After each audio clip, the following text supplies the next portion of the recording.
entombed for 3,000 years, wrath growing in me. I have lived an eternity, suspended in darkness. Release me.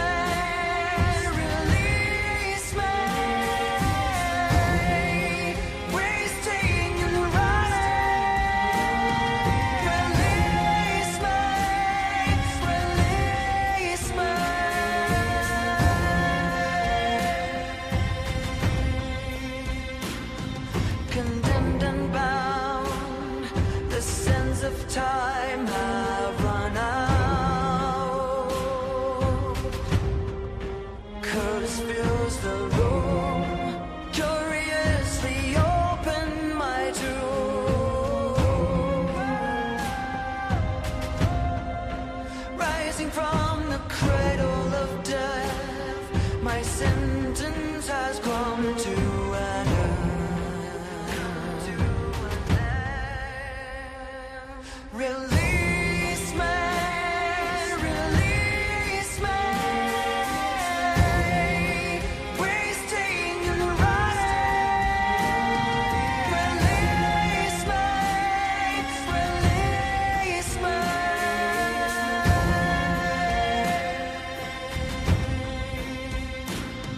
My curse is your curse, death is the gift I bring.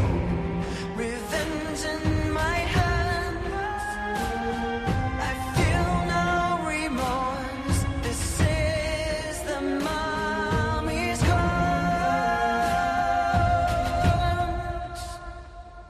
Release me, release me, wasting and running.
All right, folks. Welcome to Paranormal Roundtable.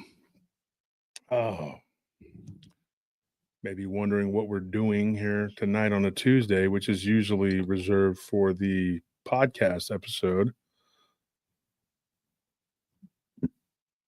If you're one of the pod people,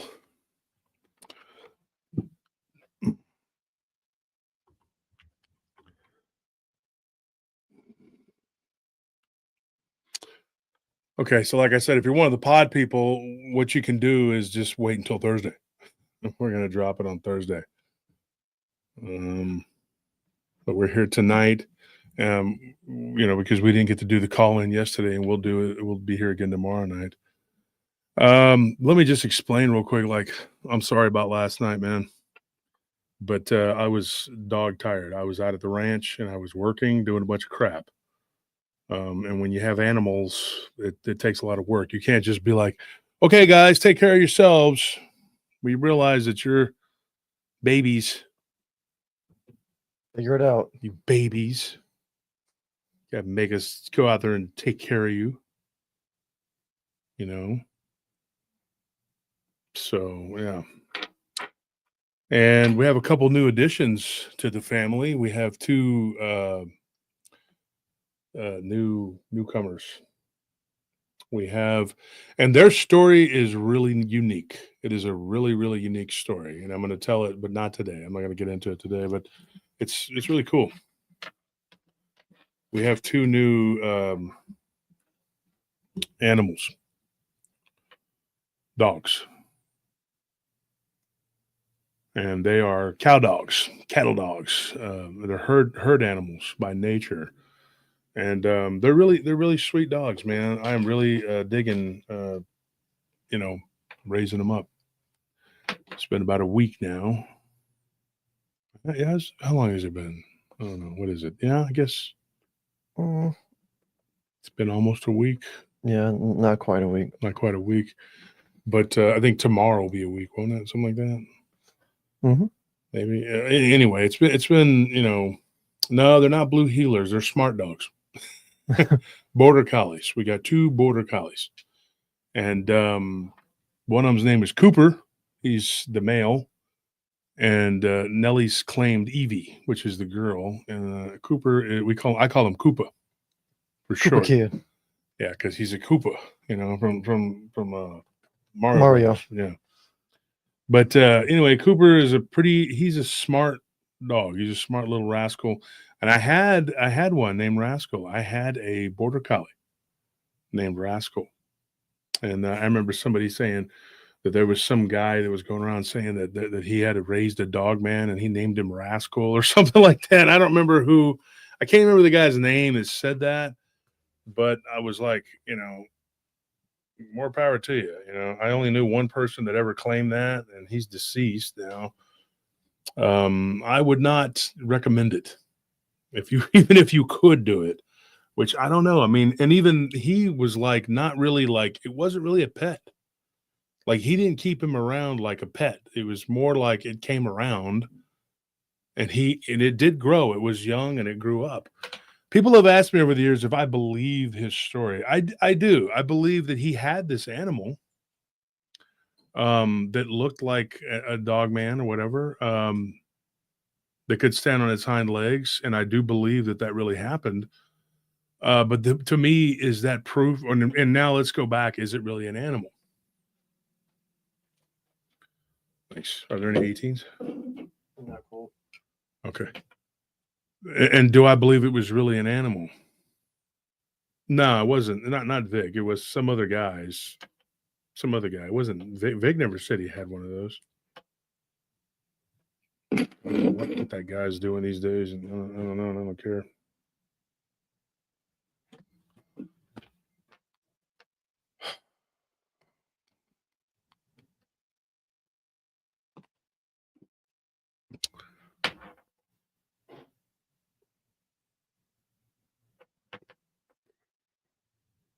Anyways, we will at some point. I'd like to show you these puppies before they get too big because they are the cutest little things you could ever imagine, and it brings back memories of when I was a child, and I had Rascal. He was my little border collie.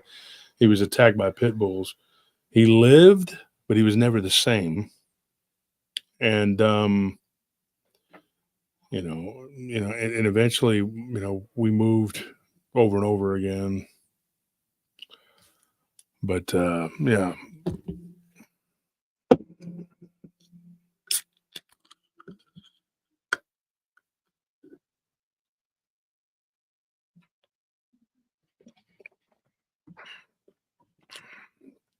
This is about as close as you can get to a healthy soda. It's called Poppy. It's only got 25 calories. If you drink more than a couple, you can get a stomach ache because it's got apple cider vinegar in it. And it's not delicious, I can tell you that. But it's, it's all right. I mean, I like them. I mean, I like them, but it's They're not pretty good for what they are. It's not like drinking a Dr. Pepper. This is like their Dr. Pepper version or whatever. And you're like, you drink that, you're like, that ain't Dr. Pepper, man. You pretty much know. Yeah, Joel, I saw you had a baby horse. Congratulations to that for that. So if anybody wants to jump in and tell their stories, because we didn't get to do it yesterday, you can do it today. Now, we may not get a bunch of people in because everybody was expecting it to happen yesterday. And I was so darn busy today, I didn't have time or a chance to tell people, hey, we're doing a show tonight. So whatever. If they jump in, they jump in.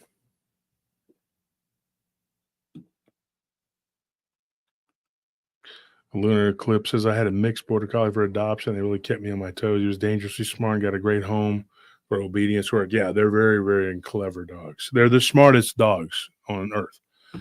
Now, somebody will go and they will be like, well, you claimed on your show that the dog is the smartest dog on the earth, and this other guy who the smartest guy on earth did just say that you did it. Not the truth.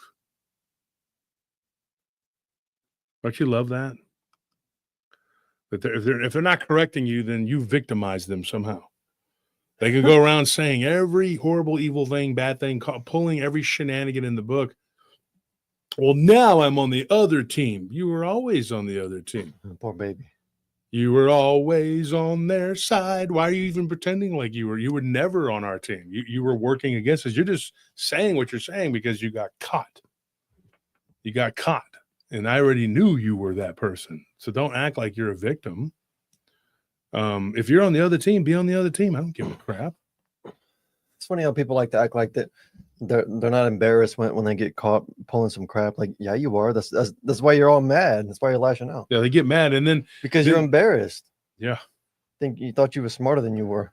They get really aggravated with you, and then they go around telling everybody you victimized them or you did something. No, we just caught on to your bullshit. But we already knew, but we just physically, mentally. Whatever. It's like catching a kid with his hand in the cookie jar, and they get mad at you. Yeah. Yeah, I can tell you this. You don't have a leg to stand on if you've been, doing and saying all the crap that you're doing and saying, and then you go out and say, hey, Josh Turner's a bad guy, blah, blah, blah, blah, blah. For what? Because we banned you from our chats because we knew what you were doing. Also, you were not just picking fights with us. You were going around picking fights with our friends. And honestly, they didn't really have a lot of influence over whether I liked you or not. I just didn't like you because I knew what you were doing. You were already on the other team. You just wanted to come out and openly raise the flag. You were always saying snarky, making comments and statements on our chats and our comment section on the show. After the show would drop, you would say things, and then you use fake accounts to do it too. I know you did. So stop playing the victim. And I'm not even talking about just one individual. I'm talking about a few. And I'll reiterate what I said the other night because, people don't want to hear what I'm telling you. First and foremost, I'd like to just declare that I am not a flat earther. Somebody, messaged me and said that there was this other guy saying something about the flat earth. And I'm like, I don't care. I'm not officially a flat earther. I don't think the earth is a globe, but I don't think it's the flat thing either. Because I think we're just like in a dimension. And if you really dig deep enough, you'll figure it out. And now I do believe that some people use the flat earth thing because they think that it makes them look like there's some sort of super duper holy person. Not everybody, but some people, because they're like, oh, it's in the Bible. And so I'm gonna believe this. And now it makes me better than you. Yeah, I get that. Because Jason McLean he had made a video about it. And somebody had thought he was aiming it at me. I'm like, why? Why would he? He's not aiming at me. I'm not a flat earther. But I disagree with one thing you say, Jason. Jason's a dear friend. I love Jason. But Jason, I disagree. Nasha is the word. It does mean to, it's like it means to the forgetting, which is, here's the thing too. And Jason should know better. You should know this, Jason. And if you want to come on and talk about it, then you can explain because you're a good guy and I know you'll do what's right. But he said on one of his videos, like the little video that I was sent, by the listener, it was him saying that it's just like the people who claim that NASA doesn't mean deception. Yes, it does. Yes, it does. Because if you take the word in Hebrew, right? And this isn't starting anything. Jason's a friend, all right? Jason McLean, he made a video, whatever. This isn't because I was like, I know he's not talking about me because I'm not going around saying I'm a flat earther. I just don't believe in different versions of I know what we're doing here, and I don't even want to, because I don't think the audience is ready for everything. It took me years to come out and tell the story about me nearly dying because there's just things that I'm not ready to tell you. There's a lot that needs to be said before I go. And yeah. So the word NASA is actually nasha, right, in Hebrew. And it means to the forgetting, which is like really weird. Like when people try to translate Arabic or Aramaic or Hebrew to English, guess what? It doesn't really translate. So yes, absolutely. That is why they named it that. I don't give a crap what anybody says. And like my love to Jason and anybody else who wants to argue about it. And this is not an attack. I know my enemies are going to run up there and go, oh, he's attacking his friend. Every friend he has is just a future enemy. We told you. Instead of paying attention to my words and watching what I'm saying and actually going, oh, okay. Dreamwalker says that the earth isn't flat or round, it's effed. Yeah. But I do believe that they peddle in deception. Now, Jason chose to say on that video that he didn't really say that they didn't do it either in that video. And he basically was just saying that, the people that go, this is the before and after video or photos of the astronauts. I don't give a crap about that either. It has nothing to do with me. So if he was aiming it at me, which I don't believe he was, I don't know why he would be, because I didn't say shit about that, Excuse my language. It's a bad habit, I know. But I will say this. It does mean it's a form of deception. And the way that the word translates, that is what they're doing. And that's what they're saying. So you're not going to convince me that it's not. I pretty much know the game. And I'm pretty sure they've peddled in a lot of deception over the years, in particular with the moon landing. So yeah, there's a whole bunch of stuff that could be said. Hold on one second, folks. I'm gonna mute this for just a minute.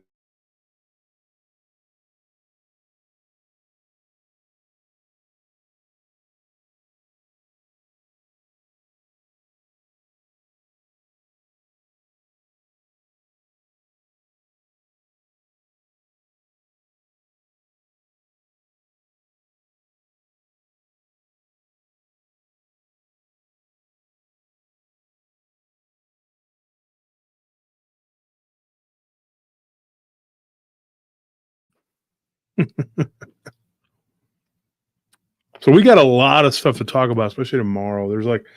But I don't know what to talk about. You know how you have so much that you don't know what to talk about? I still don't know what we're going to talk about tomorrow. But I go over a few things, man.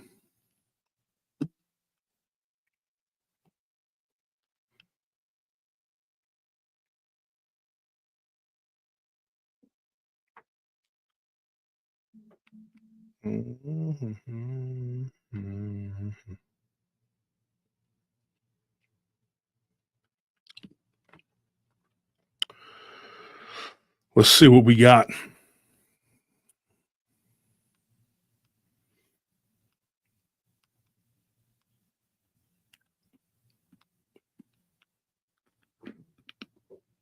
Dang it. And then we'll see where we're going to go tonight. We'll see where this takes us.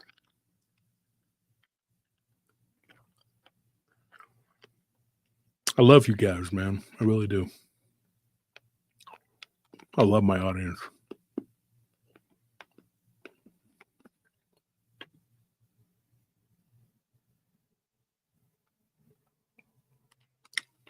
Jose Alvarez says, Wolf, I'd like to chat with you. Some of my whereabouts are at Big Ben National. I'm trying to be careful. Yeah.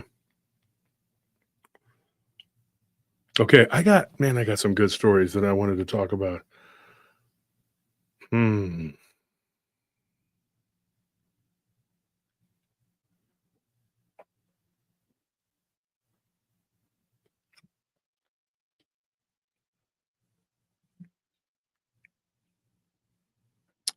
Some weird stuff, dude. Weird stuff. Look at all these weird stories, dude. That alternate reality story. We definitely should tell that one tomorrow. Those guys from the gym. Mm-hmm.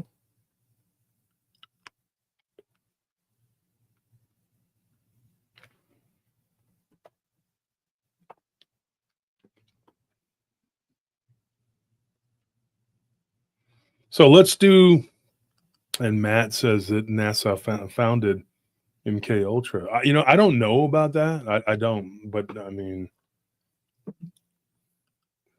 yes, Andros, yes. Wolf Pass pets come back in dreams. They do. They'll say hi to you or bye to you.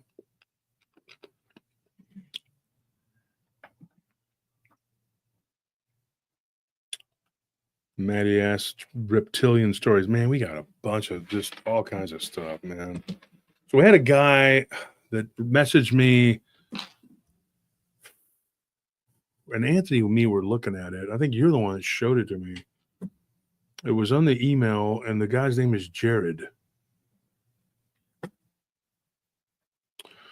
And what's even weirder about the whole thing is he kind of looks like that weirdo Jared from Subway. No offense to him, Jared. No offense to you. You seem like a great guy, but he looks like a bigger, stronger, more muscular, less molesty kind of guy. You know, if you want to look at, it's just he looks like him. But he had a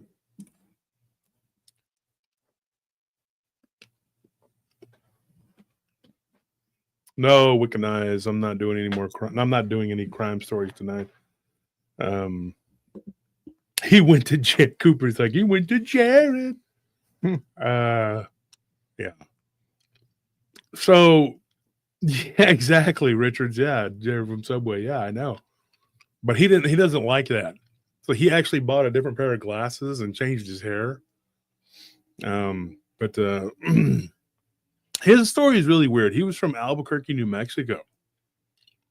And he claims, this is what he claims. And no slight at you, Jared. That's why people say, well, you acted like I didn't tell the truth, like I claim. I'm saying allegedly that you claim. Because I can't verify what you told me.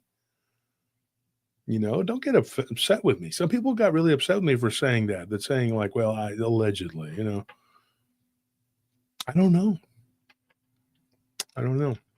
Oh, reach out to Joe because he wanted to tell his story tonight. Okay. Send him a link on Facebook Messenger. This is a freaky story. I'm going to tell this story right now tonight, and let me bring on.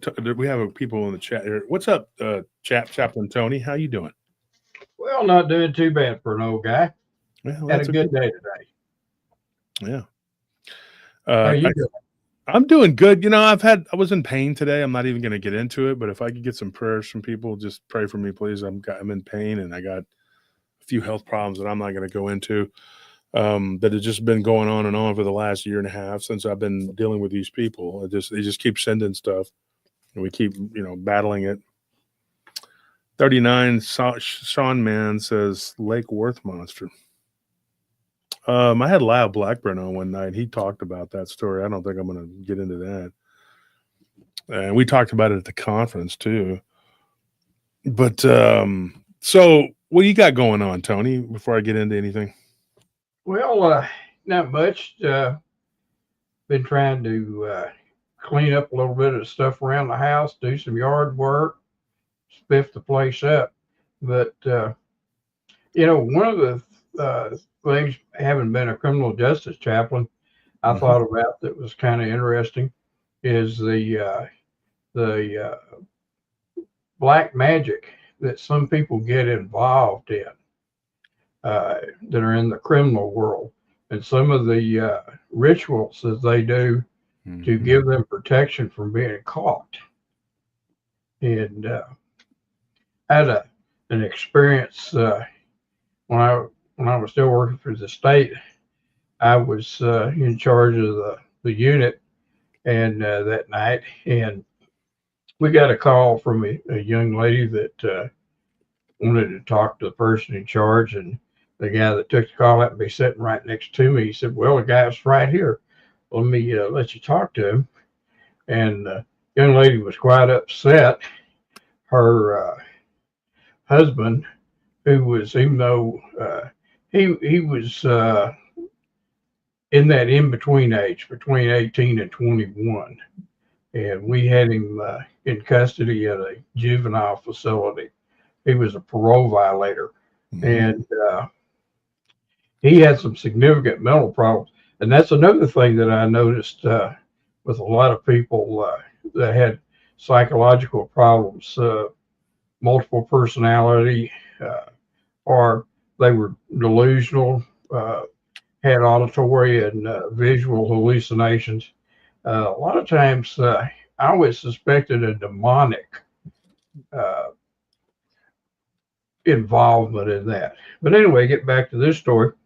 The young lady was pretty upset. She wanted to pass him a message that he was no longer welcome at home. And I said, what, just out of curiosity, what brought this on?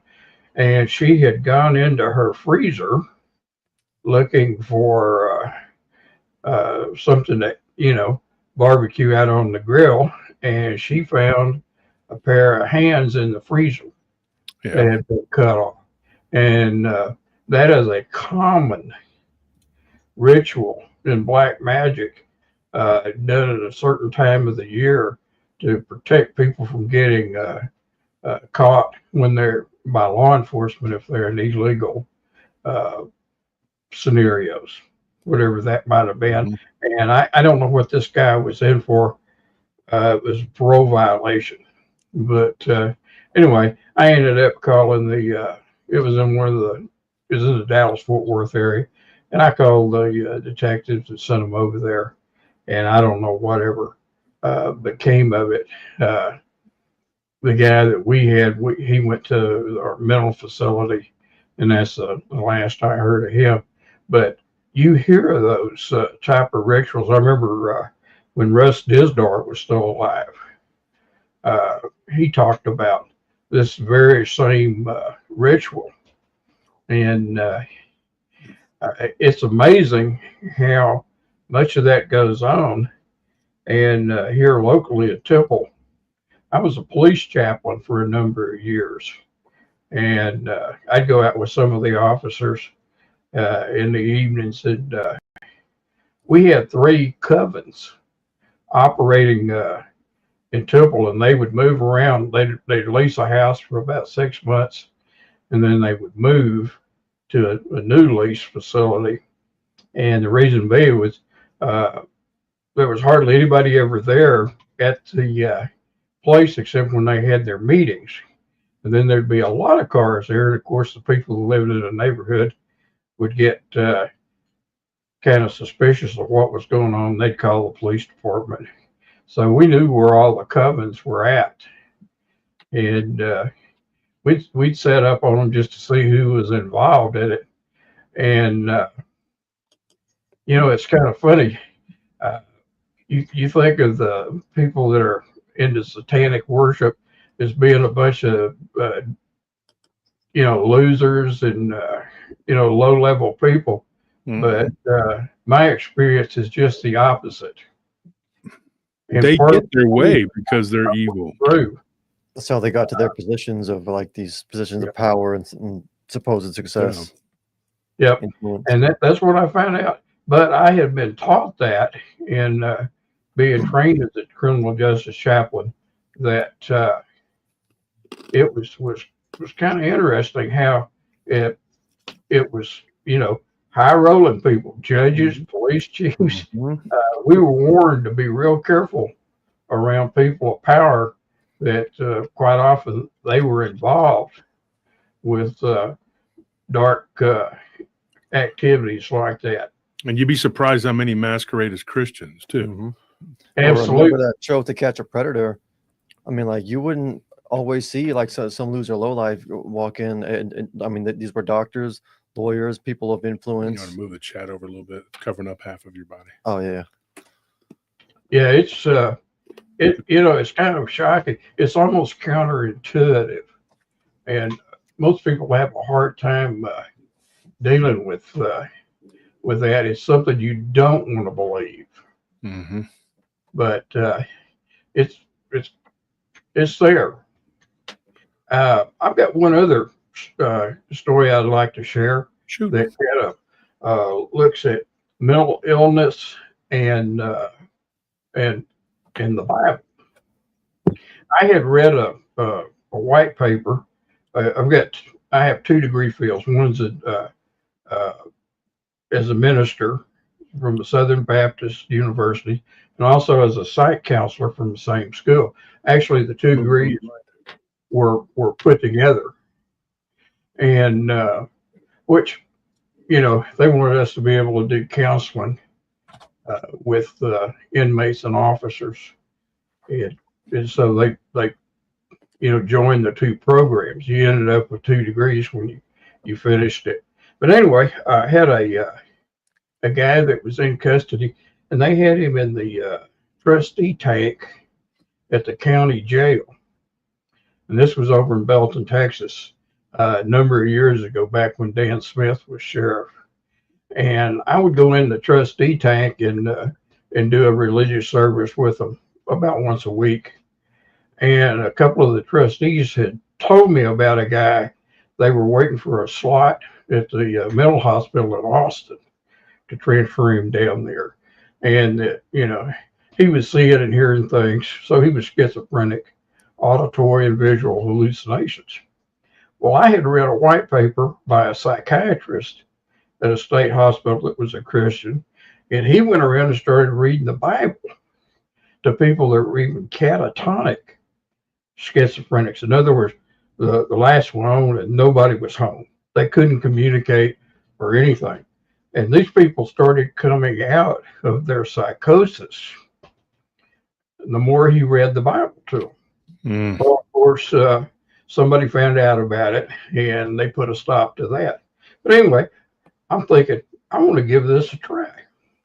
So they got the guy in the trustee tank, and these guys are telling me about him. So I get him to come over to the table where everybody that was involved in the little church service was located, and started talking to him. And he could communicate, but he was limited. And we prayed for him, and I had Bibles to hand out to the inmates, and I gave him one. And I told him, I said, I want you to start reading this. Every time that you feel like what's going on, it's like their everyday life is like our worst nightmare. And I told him, I said, when you start having these bad times, I want you to start reading the Bible. Just open it up, start reading anywhere. And it was amazing. within a week, this guy was pretty well cleared. And one of the trustees told me, he said, that guy won't go anywhere without that Bible. And that was so interesting to me that the Word of God was able to help him and to pull him out of what was considered a mental illness. And I often wonder if he wasn't under demonic oppression, and us praying for him and him using the Bible. But that I had the same experience as the mental health professional had at the state mental hospital that wrote the white paper. And that's, to me, that is a wake-up call that I think a lot of people are overlooking. And I don't know. I've been around a lot of the kids that were on my caseload were all on psychotropic medication. And a lot of them, when I got them, they were so over-medicated, it was unbelievable. Oh, yeah. That I would always, when we had group therapy, the new guy always sat next to me is because I'd had them fall out. They were so doped up that they just fall out of the chair.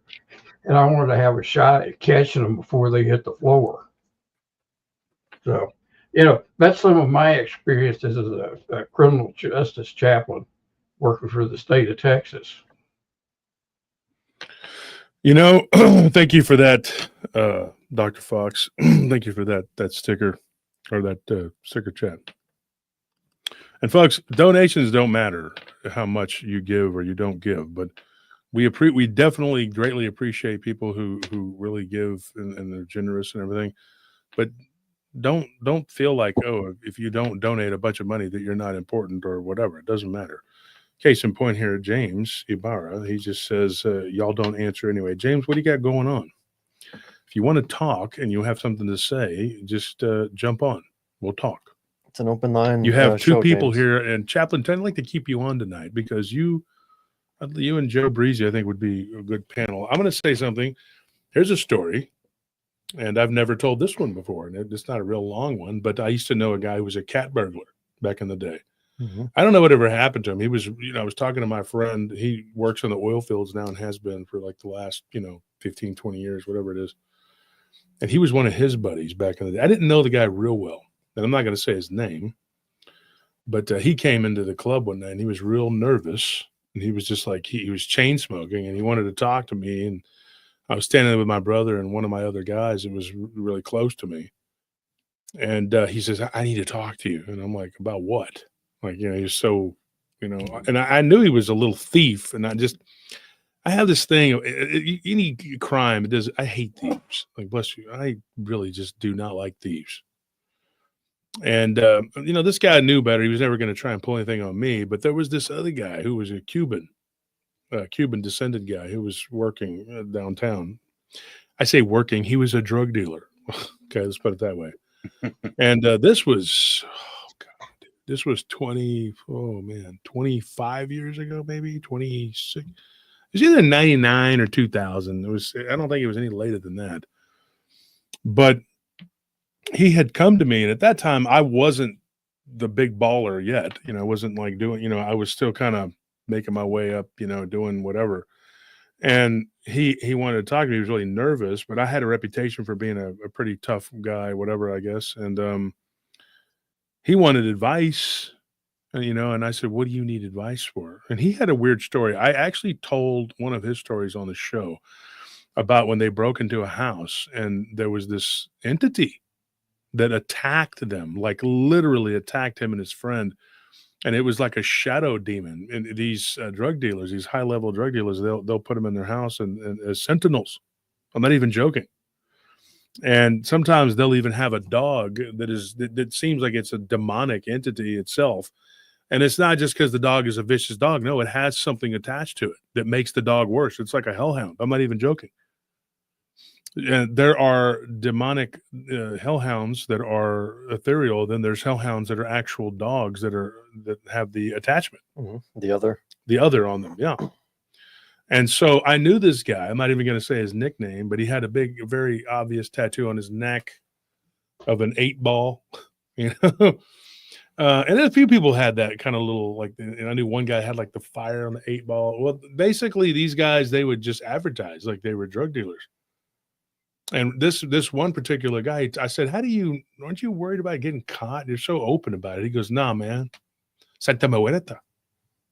And he's like, God made me, Jesus forgives me, but she protects me. That was their nicknames, for themselves, was always like something death, catchy, whatever. And this particular guy, he's no longer around. I heard he passed away several years ago, but he had beef with another drug dealer. And this guy I think he was like from Nicaragua, or he was Colombian. He was not Colombian. He was from somewhere else. But him and this guy had a beef with each other. And so this guy that was sort of a friend of a friend, well, I guess he was a friend of a friend. He wasn't really my friend. And I know he's been in and out of prison. I know that. But he's real nervous, and he's chain smoking. And back then, you could still smoke in the club. That's how long ago it was. James Ibarra, if you really, he says his wife is under spiritual attack, you can join the chat. You can talk to us. We'll talk to you.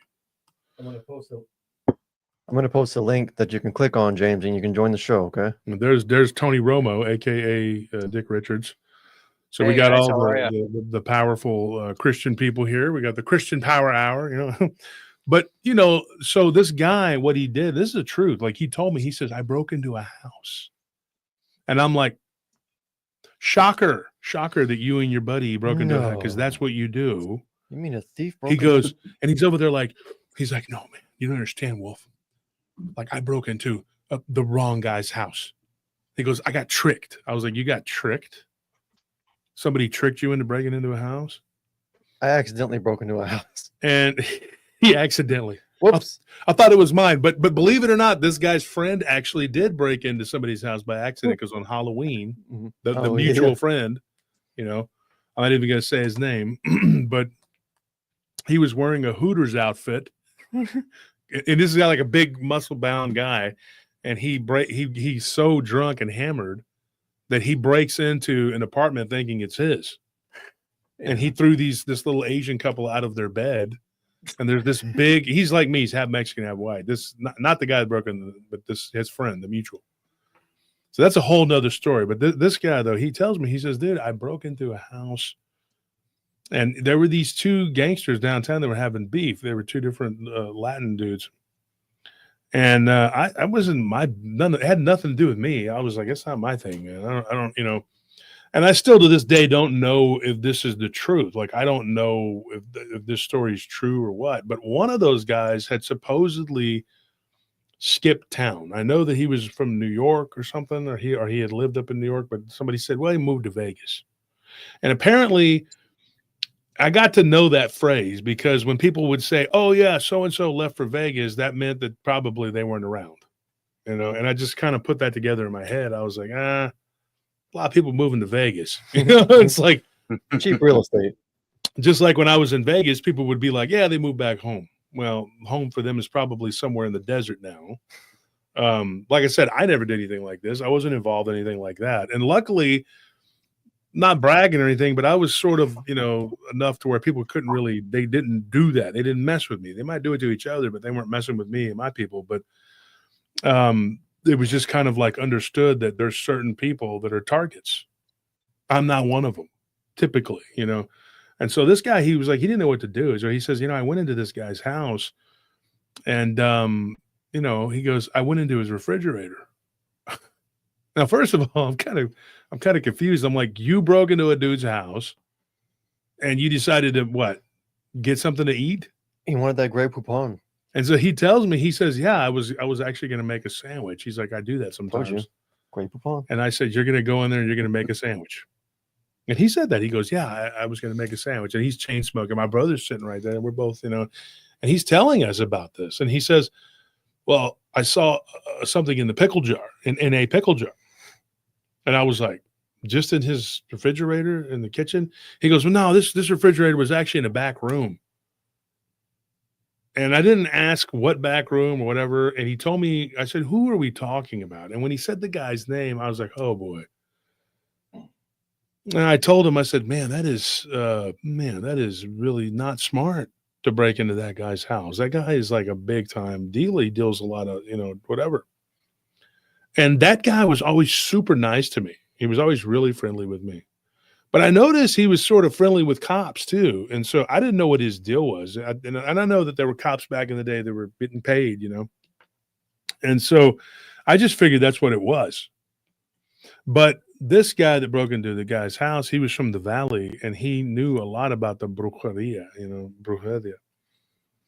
And he says, man, there was a hand in the pickle jar. And that hand had a ring on it. And he says, I think that's the guy that, they called him Big So-and-so, whatever. And I'm like, oh, okay. And I'm like, are you serious? And he was like, yeah, I broke into this house and that's this guy had, and so I don't know, man, when he walked off, I told my brother, I was like, so I'm not like back then, I don't want to be involved in any of these people's crap or whatever, dude. And if you try to tell on somebody or go say something, they could be trying to test you to see and then you end up getting messed up or something. So this was, like I said, 25, 26 years ago, whatever. And I was coming up, young and whatever. And he told me that. And I was just like, I said, well, if I were you, I would just not tell anybody else because you'll be dead, And so he did break into that guy's house. I know he did because about a week, not even a week later, over the weekend, and this was like earlier in the week, this guy comes into the club and he was like, hey, man, I don't know if anybody, that comes in here, whatever. Somebody broke into my house. And I was like, oh, so he did break into that guy's house. And when I was talking to the first guy, I asked him, I said, why did you break into his house? He goes, well, I was told that this guy, it was a big lick. If I go in there, he's got he's got guns and trash bags full of what do you call it? Like, I don't want to say like Flour. Substances. yeah, like he's got like a lot of stuff, trash bags full of weed and dope and coke, whatever. And so I was like, so you decided that this isn't a very violent guy either that did the robbing. I'm like, so you decided you were going to break into this dude who's notoriously like violent, and you're going to go into this guy's house. So the guy who's supposedly had the whatever, he was asking me, and he asked several people. He was going around offering a big reward for this guy, whatever. And I was just like, man, I don't want to be involved in this. I don't want to hear this shit. You know what I mean? And so, but years later, that somebody did something to that dude, man. And I just remember them saying that, yeah, he was like down in Houston or something, and he was walking to his truck, and he went out to his truck to take a leak or something. He was peeing in the parking lot, and somebody got him, and didn't surprise me. I was like, yeah. And then the guy that did the breaking in, he eventually got caught stealing, breaking in, whatever. And from what I was told from another friend of mine who was in prison, told me that guy rolled and told him, look, I broke into this guy's house and there was a hand, whatever. And the police, I guess, checked it out, but that guy had already moved. So his little gambit didn't pay off. And then he ended up, being labeled as a snitch. But fortunately for him, I guess, that other guy got knocked off. But it's just a cesspool of shit down there, dude. I mean, it's a bad thing. It's just bad people. They do bad things. And so that hand thing you're talking about, Tony, when you said that, I thought about that story. I've told that story to friends, over the years, and I got like a lot of friends that can attest that was told to us, but I could never verify whether that was really true or not, and, for me, it was just like, the less I know, the better. I don't want to be told shit, But I learned my lesson, though. Somebody comes up, starts trying to tell me this or that and asking for advice or whatever. And I'm like, don't tell me. I don't want to know. I don't want to know. You know, it's just my thing was just kind of like, you know, unless you were telling me a spooky story or something, you know, because I collected those. I didn't want to know. But yeah, that definitely. Let me bring. Are you James? Import Shark? Are you James? No, I'm not.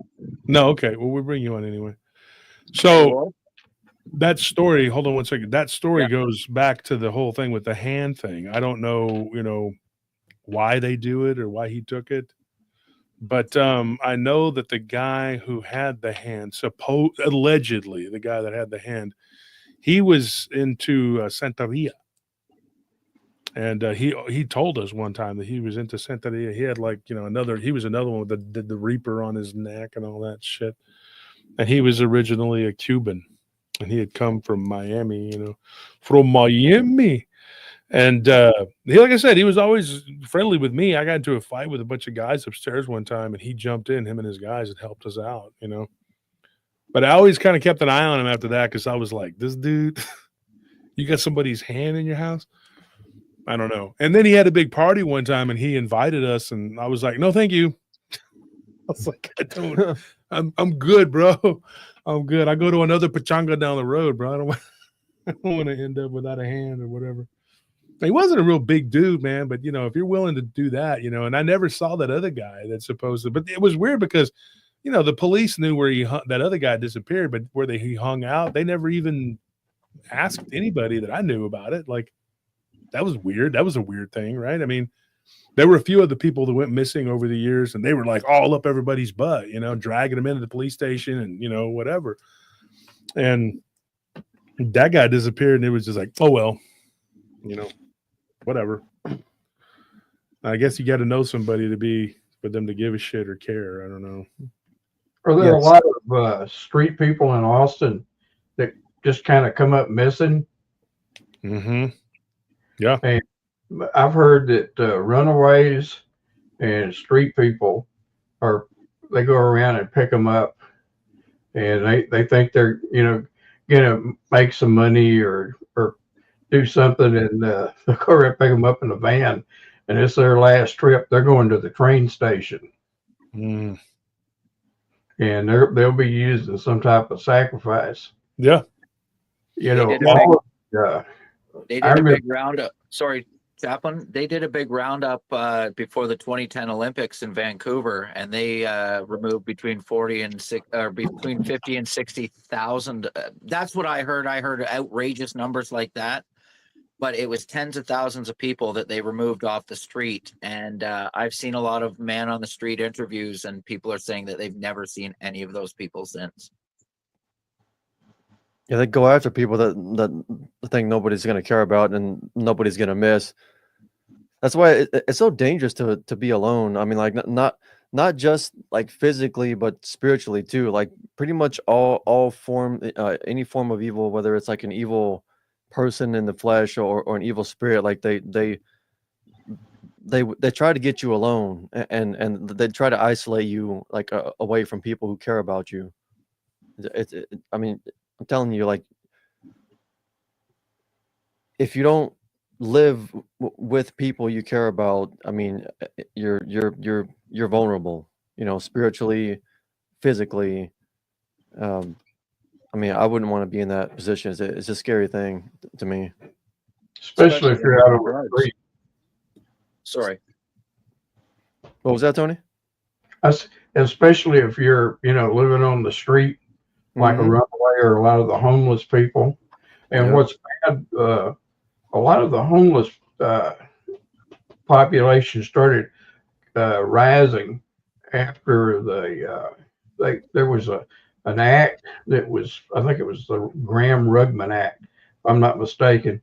And what that did was that put a lot of people out of mental institutions and put them on the street, and they would give them their medication, but not a place to live. Well, most of these people who take medication will not take it unless they're institutionalized, because they don't like the way it makes them feel. And so you end up with a lot of people with mental problems, bipolar, schizophrenic, and they can't function in society, and but they won't take the medication even though it would be provided free to them. Mm-hmm. And so they're out there living on the street, and that's why if you get around a lot of these people, street people, homeless people, it doesn't take a psychologist to figure out there's something wrong with them, and they're easy to prey. So let's get on to the next person here. I know, Joe, you want to tell your story, but there's a lot of it's really involved. What about you, Import Shark? What do you have? How long is yours? We'll give you 5 minutes. Go. It's not that long. I just wanted to say, hey, thank you for wishing me happy birthday the other day. I really appreciate it. No problem. Yeah, of course. And I also do security work too, so I do come across a lot of the homeless people, when I'm out on patrols.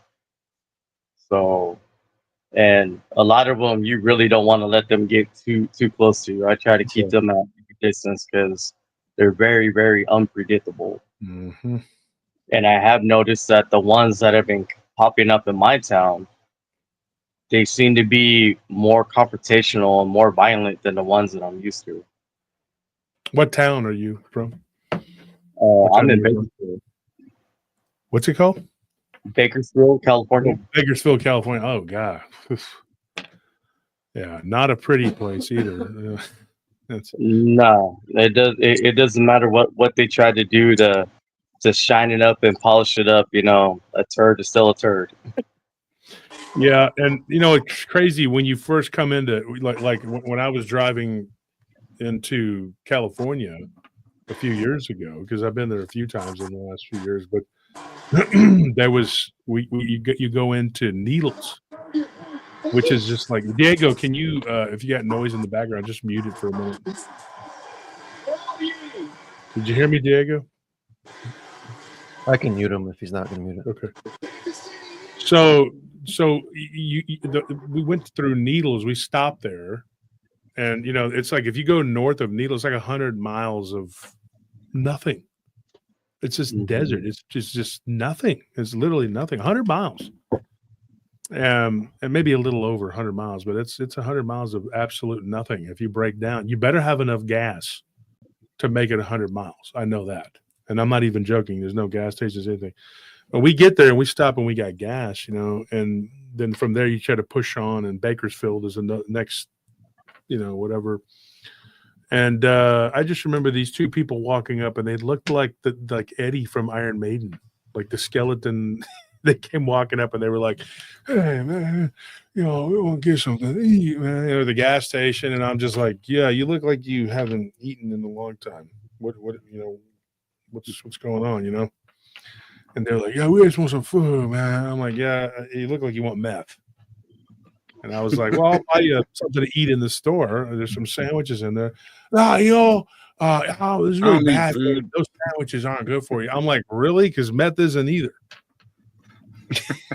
So the nitrates in the ham and turkey might be, not good for you. But it's so funny how meth people too. They'll try to like, like they won't take medication, or they don't want to eat certain foods. Yeah, they'll rationalize it till the end of the earth.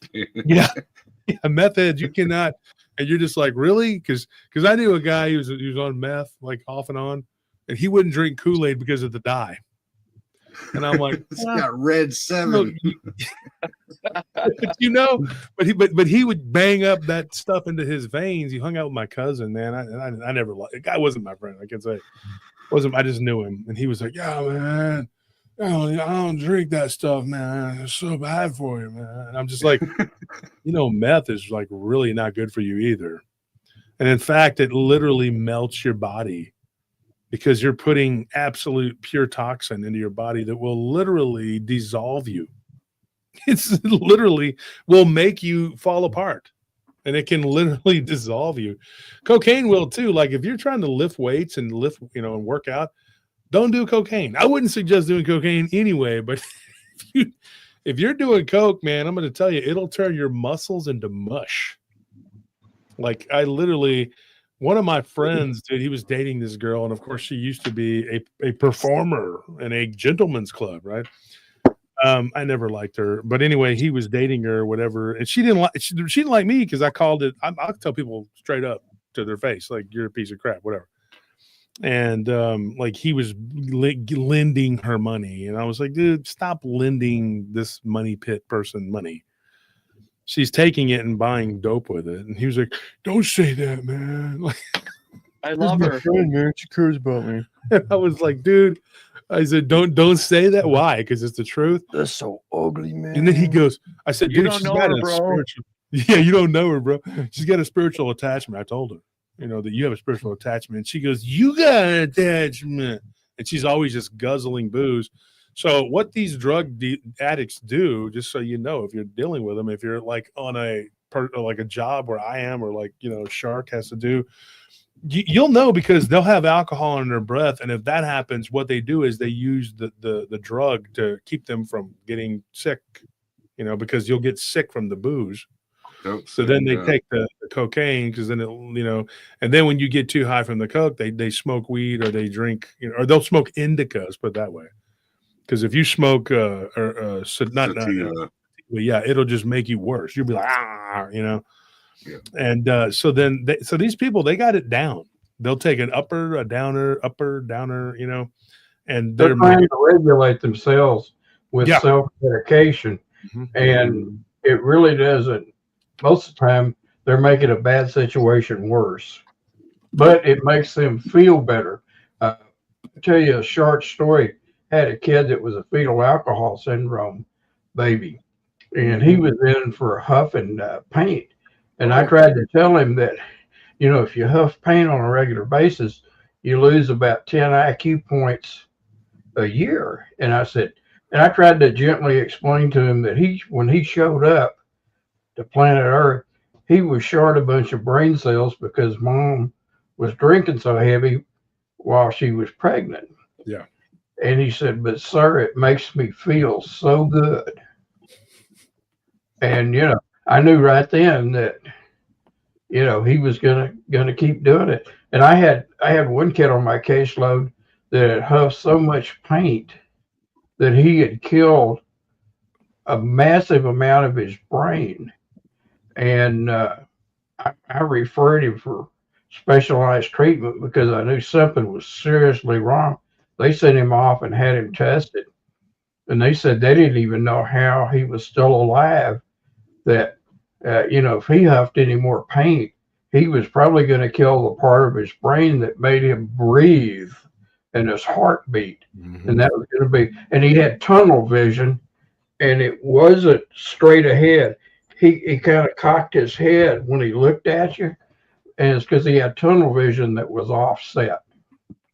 I mean, these people do some really serious damage to themselves. Well, snorting cocaine can cause your brain to bleed, and people don't understand. They don't realize like that it just destroys that frontal cortex. I mean, it's a complete. I mean, it just and it destroys your. I forgot what it's called. There's something in it. Your empathy.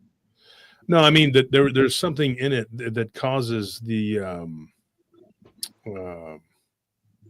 What is it called? Trying to remember the name of it, and it does.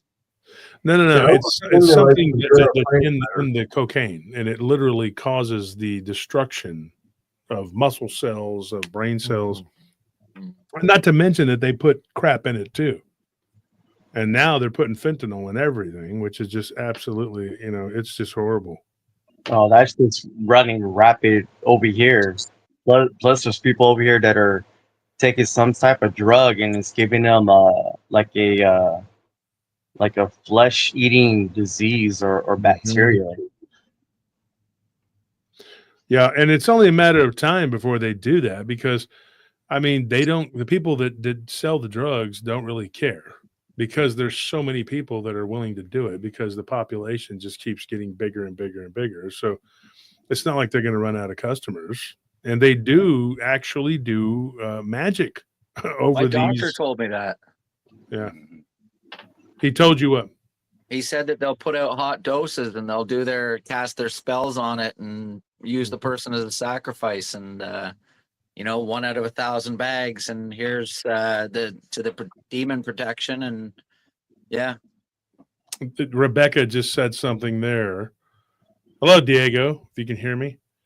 And so I was going to talk about this story, but I guess I could wait till tomorrow. But there was a guy who what's up, man? They sent me a story Y'all can hear about. me? Yeah, we can hear you. About Albuquerque, New Mexico. Well, I'm clicking on the mic. It's not coming on. We can hear you. I don't know what. I heard you say, "I'm clicking on the mic." Can you hear me?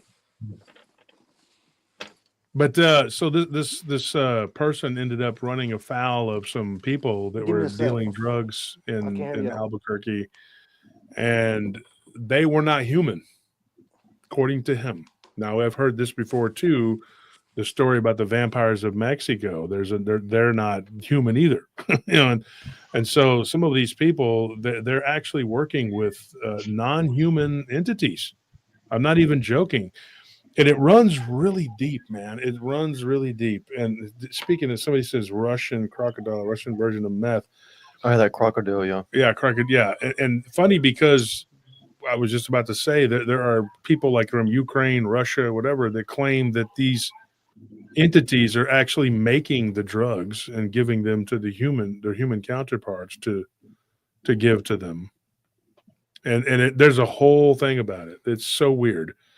And I remember, years ago, not a long time ago, but the building is not even there. There's a whole nother building there now. So it's been a while. So I would say probably 2000. When was that? 2014, when we were working at the Housing Authority's office. Yeah. And one of their offices, it was the tenant council. Mm-hmm. And these people, they were taking a drug called zombie, and they would go bananas. Mm-hmm. I mean, chewing on themselves, Mm-hmm. eating themselves, acting like animals, literally, like dogs and cats. Yeah, and I watched a guy I had to fight with him, and the police came and they took over. I was like, yeah, go ahead, because I'm going to be involved in beating this guy to death, because he didn't feel anything. He was just he was riling around on the ground like a snake and hissing and acting ridiculous. And I was like, this ridiculous. Bath salts. Yeah, it is, and it was legal. It was like something that was coming out of Australia. And it was from Australia, some chemist that was over there just cooking it up. And he was on some show, and he was just like, yeah, I've been making this stuff, and it just started out, it's illegal. I wanted to make legal X and blah, blah, blah. So, take this shit and, your dick will fall off. And you're like, what? For what? Why do I want to be a zombie whose body parts fall off? Yeah. But I had a woman now, she's passed on, but she used to work for us, and she was sitting in her vehicle, and this guy came over to the vehicle and just started bonking his head onto the window. Like, I probably told that story before on the zombie episode, and I was just like, shit.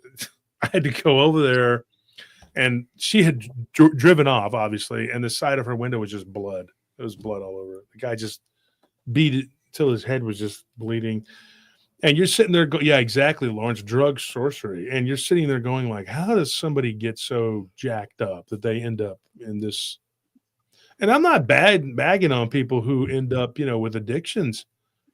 But man, how do you get yourself so turned around, And I mean, I get it. We're not in this completely functional reality. It's not real, but while you're here, try to keep your body parts on. I mean, that might be, there was a guy downtown that told us, he's a friend of ours. He's a fighter. He works downtown as a bouncer.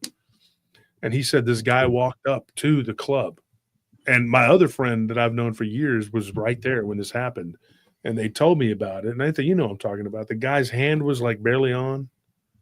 It was falling. It was rotting. His hand, his like this part right here, you can see like the bones, and his hand was just dangling off of his arm. He was like, you know, and it was, you could see that it was gangrenous and it was going up his arm. And the guy was just like, "You got $1, man." And how is he functioning? Like how much? And, you know, of course they said, you know, the guy probably didn't last long. I mean, but how did you you had to have seen your hand was torn to where there was only one bone hanging it on, you know? I don't understand it. I can't grasp it. They're like zombie. They're like sleeping, standing up. Do what? Or the people that are on fentanyl and you see them on the street and they're like sleeping while standing up, but their body's all bent over into you.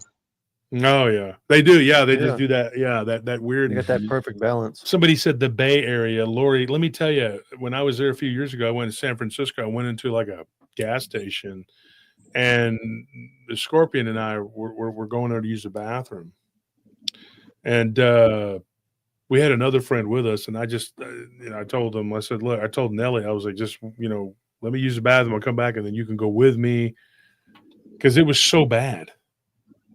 And so, man, there was a guy laying there, and he was just like, and he was rigged up, you know, and it was like sticking in his arm, and I had to step over the guy, and he went like this and lurched, and I jumped back, and I was like, oh, because damn, I don't want that needle sticking me, and then I got to go get an HIV test or a, you know, hepatitis C or whatever horrible nightmare he's got, and I jumped back, and I was like, I thought he was dead.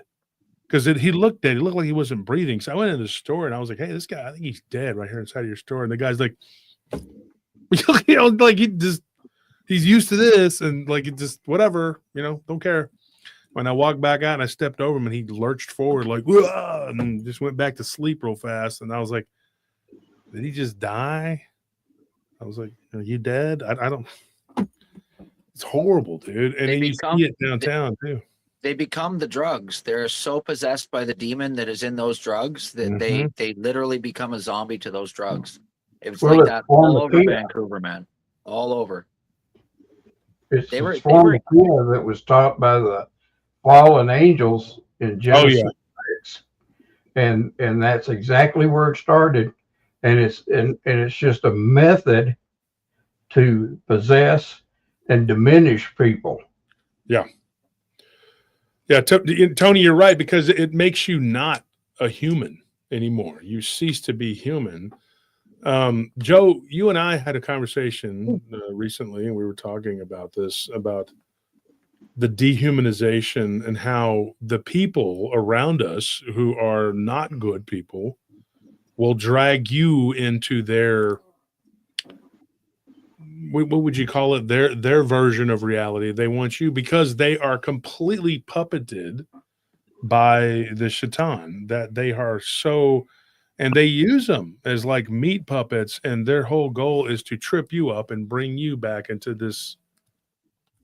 Yeah, matrix. Yeah, well, basically, it's to drag you back into a world that you've already gotten away from, that you learned to stay away from. You know, like,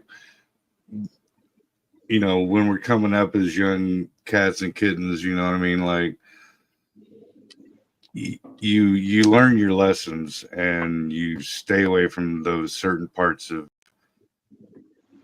the world that you don't want to be a part of anymore. And it's like their pull. You know, a great analogy is Stephen King, The Body, right? So that's what Stand By Me is related from, right? That's the story of the movie, Stand By Me. But whenever Gordy has the dream, and it's his dad saying, you know, the wrong kid died, kind of thing, you know. But in the book, the real gig was all of his friends were at the bottom of a lake, and they were pulling him down, you know. And so he was supposed to be like the one that survived, the one that, you know, actually did good with his life, and they were just dragging him down. And that's why River Phoenix's character. He says, you know, all your friends are just gonna be dragging you down, and that's what it really turns into. And you don't. I don't know. It's weird.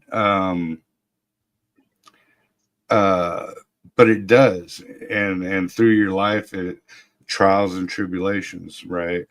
And they'll try, you know, your life will find a new corner, and you'll get positive about things, and you're trying to do and improve yourself and be better about yourself, and then something will sneak in there and literally try to pull you back to who you used to be, and that's not you anymore. No, because you've improved. You know what I mean? But they hate to see you improve. Like the Hasatan hates to see you better yourself. It just wants to drag you back. Breezy. What's that? It's people, places, and things. I know when I'd have somebody make a profession of faith, an inmate, I'd always warn them, now, this is a one-way trip. And once you become a child of God, you are a child of God forever. Just like you can't unbecome the child of your natural parents. And I told him, I said, you know, I want you to know that all your old friends are going to want to dump you because you're going to be different. When you accept Jesus Christ as your Savior and you have the indwelling of the Holy Spirit, they're not going to feel comfortable around you anymore. Amen. Right. And even if you know, kind of backslide a little bit, you're still not going to be the guy they want to hang with. And I tell them, I said, you know, even if your girlfriend or wife is into, you know, criminal stuff or drugs or whatever, and isn't going to want to make the trip with you, she's probably going to leave you. Mm-hmm. And it's funny, I actually saw some of them later out in the free world, and they told me, well, Chaplain, you were right. All my friends, you know, dumped me. My girlfriend left me, but I found some new friends, and they're like me. And because they can't stand to see the light. But I did warn them. Yeah, you know, when you were lost, the devil didn't care about you. He had you won by default.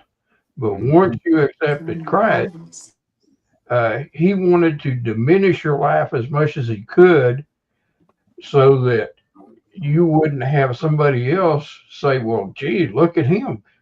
He accepted Christ and it turned his life around, and I want some of that. So the devil's got to do some damage control with those people. And I tell them, you're going to be severely attacked. That when you make that profession of faith, because when you were lost, you know, he didn't have to put any effort at all in you. Right. Well, like Wolf was saying earlier, I think it really begins with isolation. Like, it'll pull everything away from you, and you go, man, you know, I used to have all these friends and blah blah blah, even though they weren't beneficial towards your mental and spiritual health. But you know, it'll pull it away from you, and then you go, man, I'm alone, and it gets you into the isolated thought, and then you feel like you're truly on an island. You know, and you don't have anybody. And then that's when the Hasatan, that's when it comes in and it actually starts to work on you and pull on you, because you don't have anybody to talk to. You don't have any, you know, you're completely alone. And that's what they, you know, I say they because I believe it's multiple entities, but that's what they love. And they love to see you, but you know, completely isolated. It's like a lion hunting. It's like a lion hunting. They isolate. Right. Exactly. Exactly. Yeah. I'll take it a step further. Have you ever heard of a haunting in Connecticut? Yeah. They had a whole documentary. There's been a couple different ones made. The kid had cancer. They moved into a house in Connecticut. Excuse me, but my throat's a little scratchy, so I'm eating these They're actually really good. Let me just tell you what they are. They're these little green dills, and they're from Germany. Ecte eucalyptus. Yeah, those are great. They're good, and they're really. And I got to say, Europe and even Canada is ahead of the curve when it comes to the being a little healthier. But you know, that's about it. Everything else sucks. Yeah, I especially as of chuckled. last night. Yeah. I But, chuckled because I work at a smoke shop, and everyone they're like, "You got a eucalyptus pipe?" No, I want to be healthy. We don't sell those, dude. No. So this haunting in Connecticut. Let me explain to you what happened. This young man, they move into this house. He was a mortuary, and the guy that was what was his name? John Zaffis. And I actually corresponded with him once. It was very brief, and he just said he wasn't doing much anymore, and that was it. So I just moved on. But I wanted to know some things because he was good friends with Ed and Lorraine Warren, and this story is really creepy. And the oldest boy, he had cancer, but he got cancer while he was, I don't know. It was really weird. Like, I don't know if they exacerbated it or caused it or what, but it was, they moved his room down into the basement, i.e. the place where they were doing the embalming. Oh, And he started seeing people down there. And his little brother was there with him, and he was seeing it at night. And they were just like, yeah, Zaffis is his name, Lunar. He was the Warren's son-in-law. And so the little brother was like, I can't, there's something down here, man. And so he ran upstairs to get away, right? And started staying upstairs. But for some reason, this young man who was terrified at first to be down there, he began to not want to leave from down there. He was there, and these, as Breezy calls them, the Shaitan, they were feeding on this kid vampirically. That's what they were doing, causing him cancer. Yeah, that's what it was. There is Megan. Yeah, speaks to their parasitic nature, eh? Very much so. And I think that they exacerbated his cancer. I honestly, in my opinion, I believe that if he wouldn't have been down in that basement, it wouldn't have exacerbated like the way it did. And so that, yeah, Megan says Paul had the cancer. They moved him to be close to the treatments. Yeah. The kid's name was Paul. That's right. And I don't remember everything about it. I didn't memorize it or anything, but I just remember Zaffis years later talking about that case being where he was the most terrified he'd been in a lot of cases. And there was a researcher who was involved in the case of The Entity. Have you ever seen the show, the movie, The Entity, where that woman was being sexually assaulted by an entity? Barbara Hershey. Mm-hmm. And a lot of people witnessed it. And that guy had looked into that particular case and comparing the two, and having interviewed all these different people, he was like, it was the most nightmarish. Those two cases were the two. And when you studied this incident and you looked at how it was, they isolated that young man. And then it got to the point where he self-isolated. They were trying to get him to go upstairs and live with everybody else.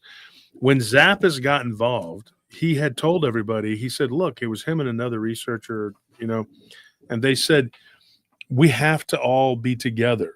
Nobody can go do anything by themselves, not even the restroom, because that's how bad it was. That's how invasive it was. And so, and right now, while I'm talking about this, for some reason, my left arm and back are feeling like something is right there. The Lord rebuked it. I rebuke you in the name of Christ. You don't belong here. You were not invited here. You don't need to be here. You need to leave. So something's not, I'm talking about this and it's starting to get weird, but so they do that. They isolate you. So when we were having these issues at our house that we lived in before the one we're in now, I told everybody, I was like, we were almost to the point where we were all going to, and actually David Weatherly's a good friend of mine. He actually came over And he was like, dude, he went to the living room. His chest felt tight. He felt sick. He couldn't stay in certain rooms. There were certain places. And him and his wife suggested that we all sleep together in, different beds, of course, not in one big bed. That would be weird, right? We're all going to sleep that together, kind of guys, shit. everybody. Let's all do it. Get the dogs and the cats. Let's do it, man. Gotta do what you gotta do. Maybe certain states do that. I don't know. But I was like, no, here in Texas, we're still a little more civilized. So we decided we were thinking about it. Maybe we were going to sleep in the, and then all of our fish started dying. Our ferrets died. It was horrible. Really? Dude, yeah, we got the heck out of there. But I'm pretty sure that there was something that was already there. And then there was something that was sent to us. And they were two different things. And what's even weirder is this is going to sound completely crazy, but I don't think they played well together, because when this other thing showed up, I heard like fighting all the time, which sounded like, so I had a friend who was a pretty powerful remote viewer, and he had told, and psychic, and he told me, he said, you have entities that are actually fighting in your house for who gets to kill you.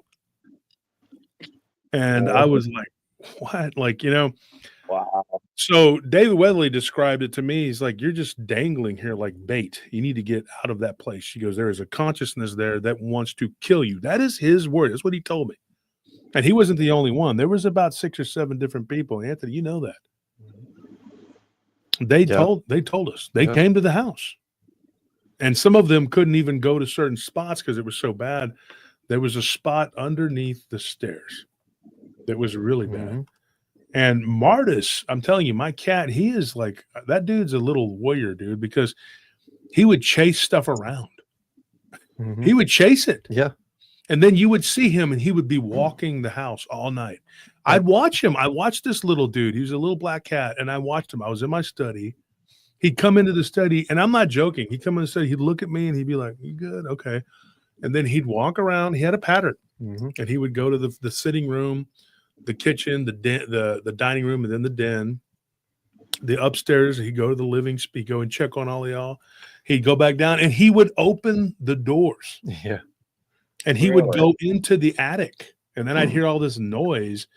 And more than once, I know Scorpion and D both saw something come run out of the attic like black, and Martis was right behind it. And so I told my wife, I said, I think our cat is fighting with something. And then sometimes Panzer would join him, and so would Elvira. And you'd see all 3 of them, and they were just like, it's kind of like when you're under attack, when your animals are forming like a little gang to try to, there's some problems. I told my wife, I said, this is going to sound completely crazy, but I think that our animals have formed like a little posse, and they're tired of being messed with by whatever this is. And Martis is like kind of, he's kind of the leader. He would go when I would do my studies and when I would interview people. And if you've ever been interviewed by me, you probably know this. He would come and he would sit in a chair across from me and just watch me and look around. He'd be looking around and he would see something and he would stare at it. And then I would feel a cold spot or something, He's guarding you. He was. And then he would come and he would jump on my chest and he would hiss at the air. And I'm like, what are you doing? Panzer did it too. Now, I never was protected by Honey Butter. She was just like, nah. Yeah. But those two were very protective, and so is Baby's very empathic. Oh, yeah. So when I had the gout, she kept coming into the bedroom and trying to get me to touch her and rub up against my leg and putting her paw on me. And then when I would play with her, she would hobble over to the corner and lay down. And that dog is so empathic. I watched her take on my pain. I've seen her take on Nellie's pain. I've seen her take on my brother's pain. And it got to the point where I had to close the door because I didn't want her taking any more from me because I didn't think she could take it. It was because I'd feel better. I started to feel a little better and she would look like she was in pain. And I said, I would never put this pain on any other living being. Except for about 100 different enemies of mine. But other than that, I would not wish this pain on anybody. But no, I wouldn't do that. And so I was like, I told my wife, I said, there is something going on and Baby she's trying to heal me. And there was something that my wife saw standing over my bed many nights, and it would take my mask because I have to wear a breathing mask, whatever. I have sleep apnea.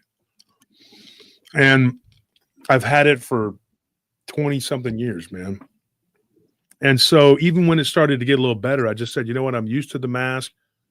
I sleep good with it. I'm just going to keep it, you know.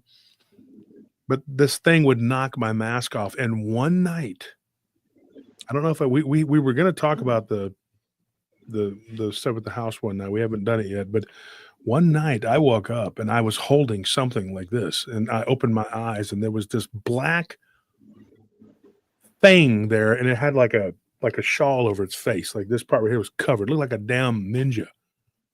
It looked like an Arabic Bedouin. That makes sense. You know, like something tied around his head. And I grabbed it like that, and my mask, it had grabbed my mask, and I didn't even realize I had grabbed its arm or whatever that was, an appendage. And I was just like standing right there, and it was standing right there by the bed, and my wife was asleep. And I'll never forget, Martis was like on the bed, and I don't even know how he got in, but he was like jumping at this thing, like swatting at it. And I just said, like Dick had just said earlier, I said, I rebuke you in the name of Christ. And that thing just went poof, and it was gone. It was trying to kill you in your sleep, bro. Trying to kill me. And I took my mask off and I was gasping for air. And Nellie woke up. She's like, what happened? And I told her, I said, I didn't get into detail what I saw, but I told her what happened. And she says, they've been sending this stuff. And then I saw something walk out of a mirror, completely just walk out of a mirror right there while I was showering. And I kept wondering, because I think it was coming out of those mirrors in the bathroom, because they had these mirrors facing each other and we had to, you know, whatever.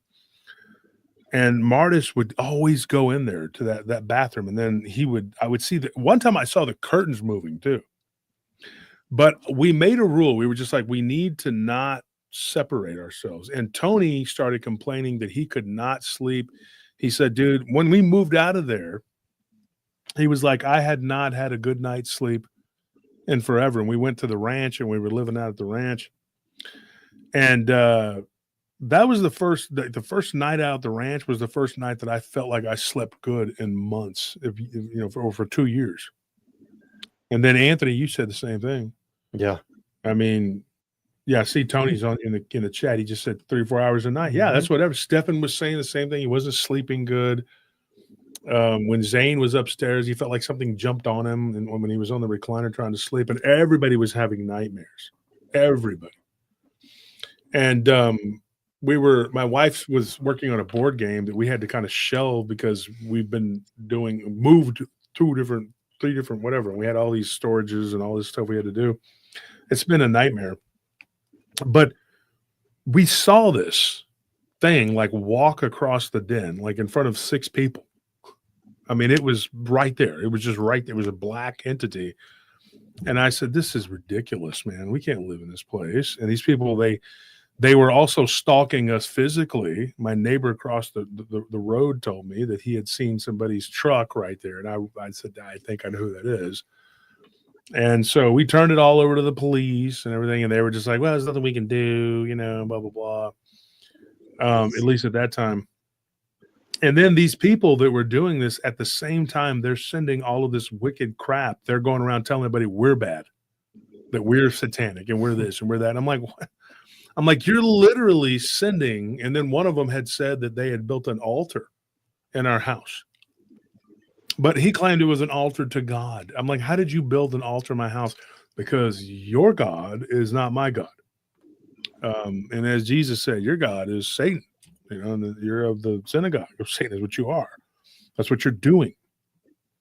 And so we found it. There was one thing that they had put that was pretty potent up in the attic.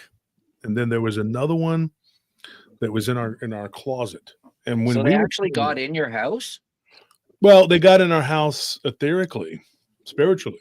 Wow. But then remember those supposedly blessed microfiber those cloths. That what's his name?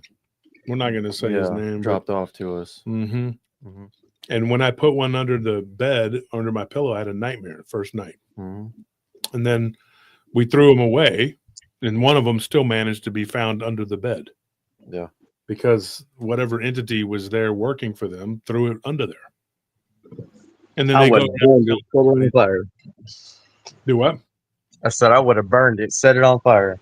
Yeah. Well, we got rid of them, you know. But yeah, you're right. We probably should have burned them. But there was so much going on.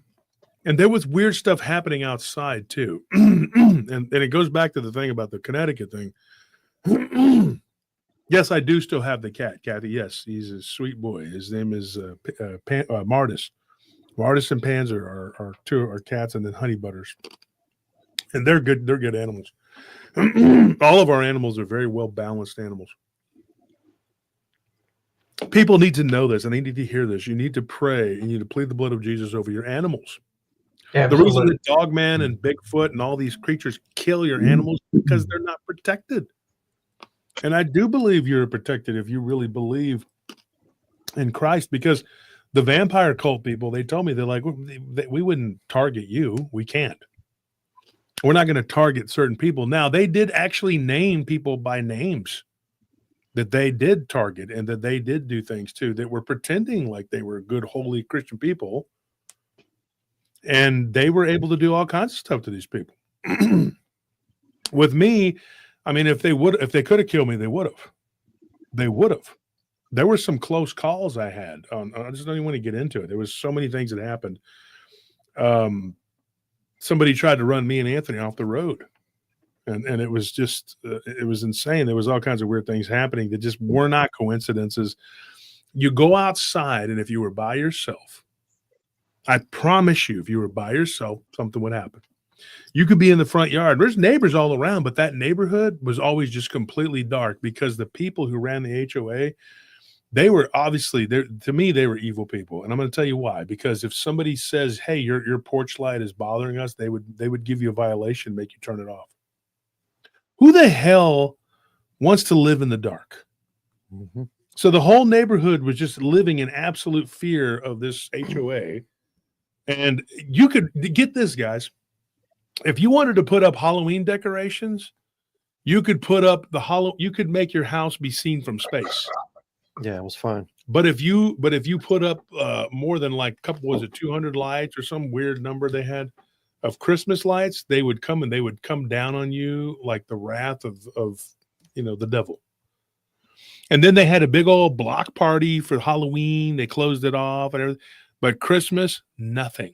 You had two houses that decorated, and they were out there counting their lights to make sure they weren't going to get violated. To me, that is those were the most despicable, not just the neighbors that we had. The guy that lived next door was an awful, evil person. He was terrible. I'm even going to get into what all he did, because the people that lived around me told me about him too, and they lived in fear of this old man. And he got everybody in trouble all the time for everything. And I'm not that person. So we exchanged words, and he started talking about, I'm a gun owner. And I'm like, you think I'm not? Do you think I'm just walking around in this uniform because I'm going to invade Poland? What do you think I'm doing in this black uniform? I'm just hanging out, silly old turd.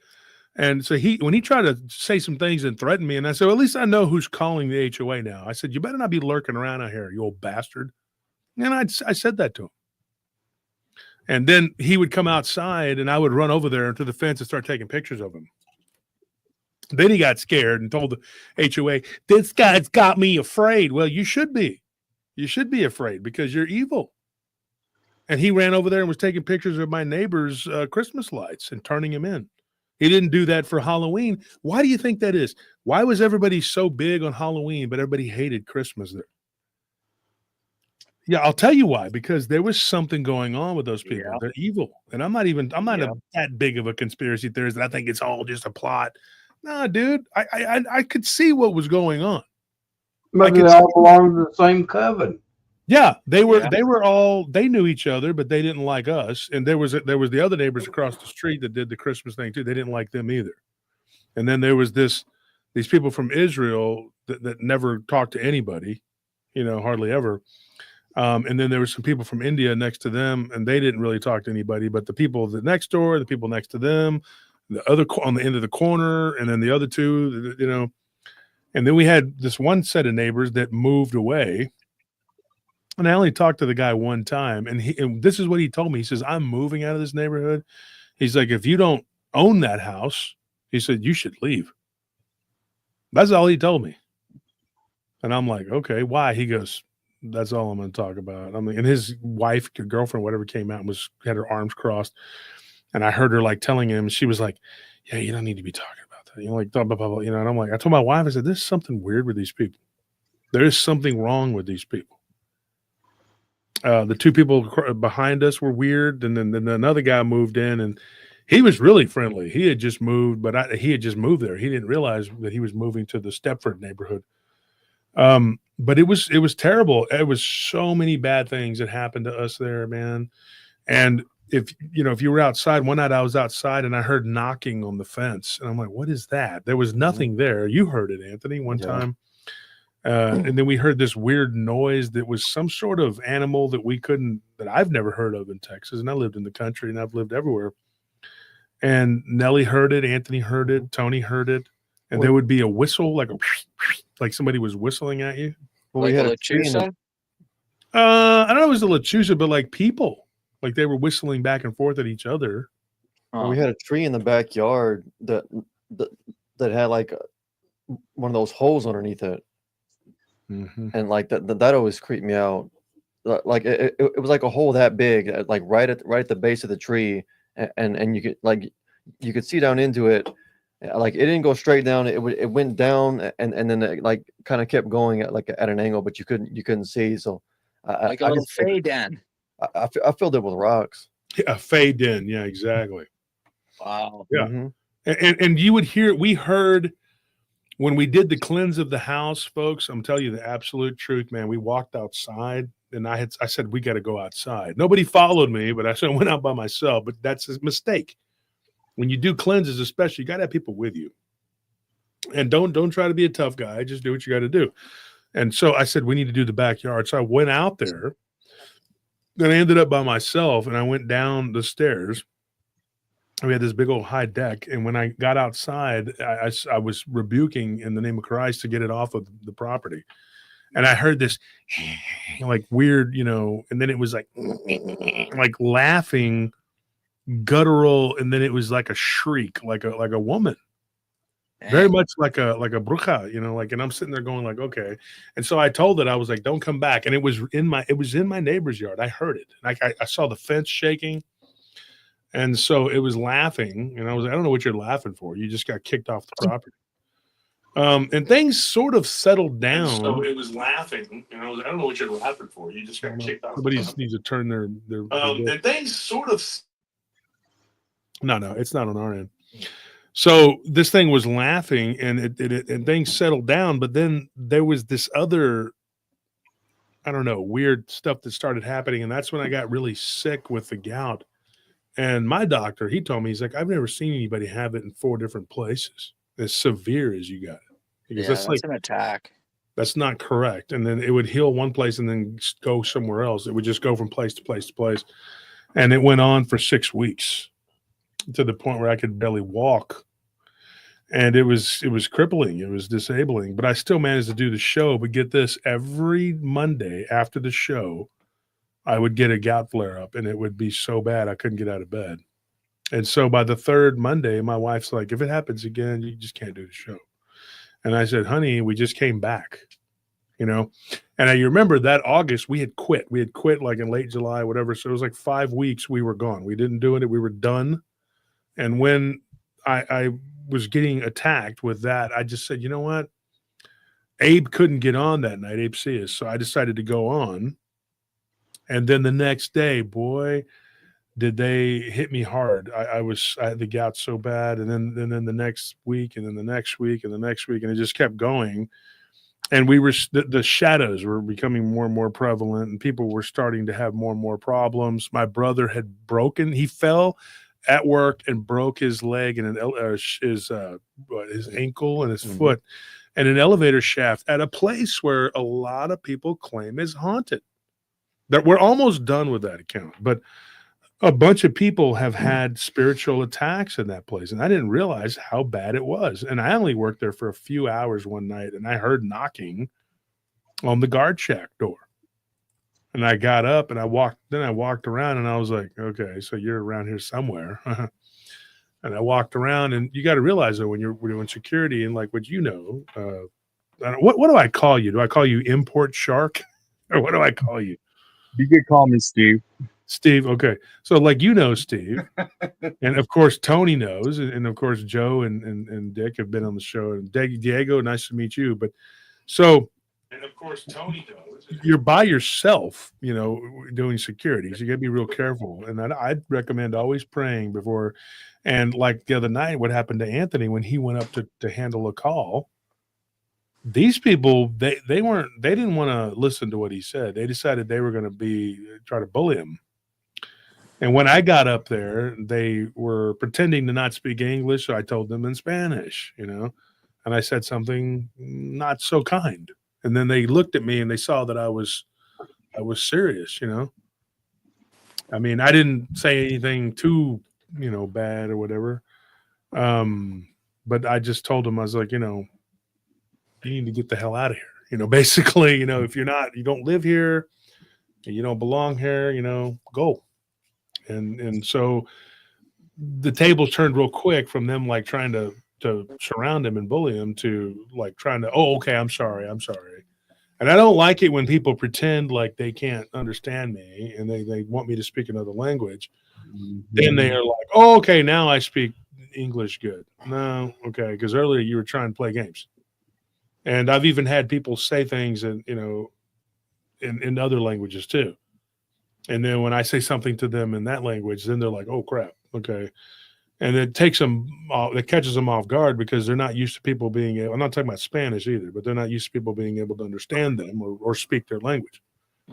And it was weird because something spiritual was happening at that time. There was these blinds that were moving around. I talked about it on the show. That were moving, and there was no cat or dog there. And I thought that's where he was at. I was like, these people are going crazy over here. And then I heard yelling, and I'm like, I listened. I heard Anthony's voice, and so I ran up 3 flights of stairs, and I got up there. And no, I wasn't breathing hard because I don't need to walk around and breathe, Hell no. But when I got up there, I was like, what's up? Is a big pachanga going on? What's up? I mean, you think you're going to mess around and hurt my family. Man, you're crazy, man. I'm telling you, because that's not going to happen, And so we got into it. And luckily it was, they thought better of it. They went and took their ass inside. But that was weird. That was really weird what happened that night. And Anthony was trying to text me because they had him surrounded, And there was something going on inside of there too. The lady said that her washing machine was bouncing around or some weird, what'd she say? It was like something about the washing machine or something. And I was just like, well, what is all the arguing then? If it's just a washing machine, so there is a spiritual element in these complexes. You got to realize too, that's an old complex. It's very run down. A lot of immigrants live there. And there's a lot of violence and things like that. So you got to wonder, like, how many things have happened there. And my brother and my friend Pete had an apartment there years ago. And their neighbor was weird and wacky and crazy. But, it's all of those people, they bring their energy to that, So being alone that plays into this. And a lot of people that have this, spiritual infestations of demonic entities, whatever, being alone is a very bad idea. And it will oftentimes trick you into being alone and thinking that I need to be alone. A lot of times that is the worst idea. Yep. There is a good thing for alone time. But when you're under spiritual attack, you don't need to be alone because you are a sitting duck, just like physically. So what do you got for us, Impart Shark? And then we'll go to Diego, and then we'll go back up to Joe. Tell us what you have for us, Shark. So I have one where I'm working at a Spanish nightclub, and Some of us guards are working in the parking lot. Some of us are working inside. And one of the guards called in on the radio and said that they heard a lady shrieking and screaming in the back of the club. And in the back of our club, there's this big open dirt lot field, and then there's a railroad track that runs alongside it. And so I go out there and I ask the guard what's going on. He's like, man, I don't know, but there's a lady screaming out there. And, usually at the Spanish nightclub, we've had, women that has been, assaulted, not just physically, but other ways too. So I'm like, okay, well, let's go check it out then. I'm pulling out my light and we get out there and I can hear the screaming and it sounds really loud. And I'm like, what the hell's going on? And I'm like, if it's not a lady being assaulted, then, it's probably, one of the homeless people, just out there screaming their lungs out like they normally do. And as we start walking out there, my guard that I'm walking with, he starts talking about a bruja. And, at that time when this incident happened, I didn't know what that was. And so he stops at the edge of the parking lot. And he's like, I'm not going no further. And I'm like, well, I'm not going to go out there by myself. And he was very adamant that he did not want to go out there. So I called in for another guard. He comes in and he's like, don't worry, bro. I got your back. We'll go out there. So I go out there, and as soon as we start going, this owl flies right overhead. And it was like, it looked like a really big white owl. And it did a couple of screeches. And that made the other guard stop in his tracks. And then the other guard who was watching us in a parking lot, this little a-hole decided he's going to turn around and walk the other way. So I don't know what the superstition was, but I go out there, I search the back of the club with my light. I don't find anybody.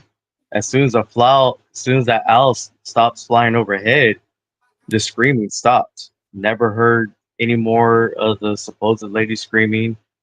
Never found nothing. But it got two of the guys that I work with really, really worked up to where, they didn't want to go out there with me. So I mean, was. did you find you didn't find the supposed witch or whatever it was causing it? No.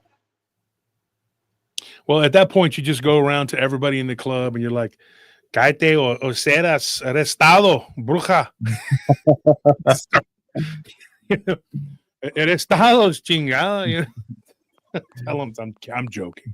Do you think the owl was maybe the witch? Yep. I have no idea. Like I said, I'm just now barely learning about all this. So, like I said, back at that Don't time, say what I said. I was just kidding. Okay, don't go. like back in the time, like when this incident happened, I had no knowledge of it.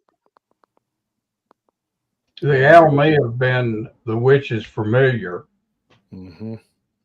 Yeah. Well, people don't realize how that works. Okay, and I'm going to tell you real quick. So, Steve and anybody who wants to hear this, people ask this question. They do this all the time. And what it is that a witch, when it's a familiar, it's not necessarily that this woman can just shapeshift into an owl. If it's a perfectly formed owl, remember this, folks. I'm going to tell you, this is my theory, and this is what I believe. The skinwalkers they do what they do, but they don't make a perfect wolf. They don't make a perfect deer or a perfect owl, but they do have familiars. So a bruja can actually have an owl that is a familiar, and it is the other that she has allowed to attach to her, can attach to the creature, to the owl, and it takes her spirit with it. So there's a connection there, and this animal becomes parasitized by the other. Now, here's another weird thing, and people don't realize this either, but the jinn or demons or whatever you want to call them, they have pets. Yes, they do. They have families. They have schools. I'm not even joking. They have a whole, because the real reality is outside of your body. And so when you're outside of your body, you're actually in the real reality. And most of these alien species dwell within that astral, whatever. I say alien is in, anybody that's not, Not from this world. they're not of this world, of this plane of existence. And people need to understand what that means. It doesn't mean that you're from outer space. If you believe or don't believe, it doesn't matter. People get caught up in the minutia all the time. It doesn't matter whether they come from planet B612 or they come from Venus, Mars. Or like They're here no matter what. They're still here. Yeah, interdimensional, extraterrestrial, ultra-terrestrial, Mhm. doesn't matter. Interplanetary. They walk through stargates. They come through vortexes and portals, and those are all different. But what they do is they have pets. There was a woman that gave us a story. It's funny. This is a weird Albuquerque connection too. She was from Albuquerque. I don't know why that city's probably just, I want to live there. We didn't stay there. We went through there, and my wife's like, I'm tired. I'm like, we're not sleeping here. I'm not staying in Albuquerque, man. Too many stories out of there. And Flagstaff, Arizona. You hear the same cities over and over again, and they're like, I'm from Sedona. Yeah, I know you are, because some weird crap out there. The driver. Texarkana.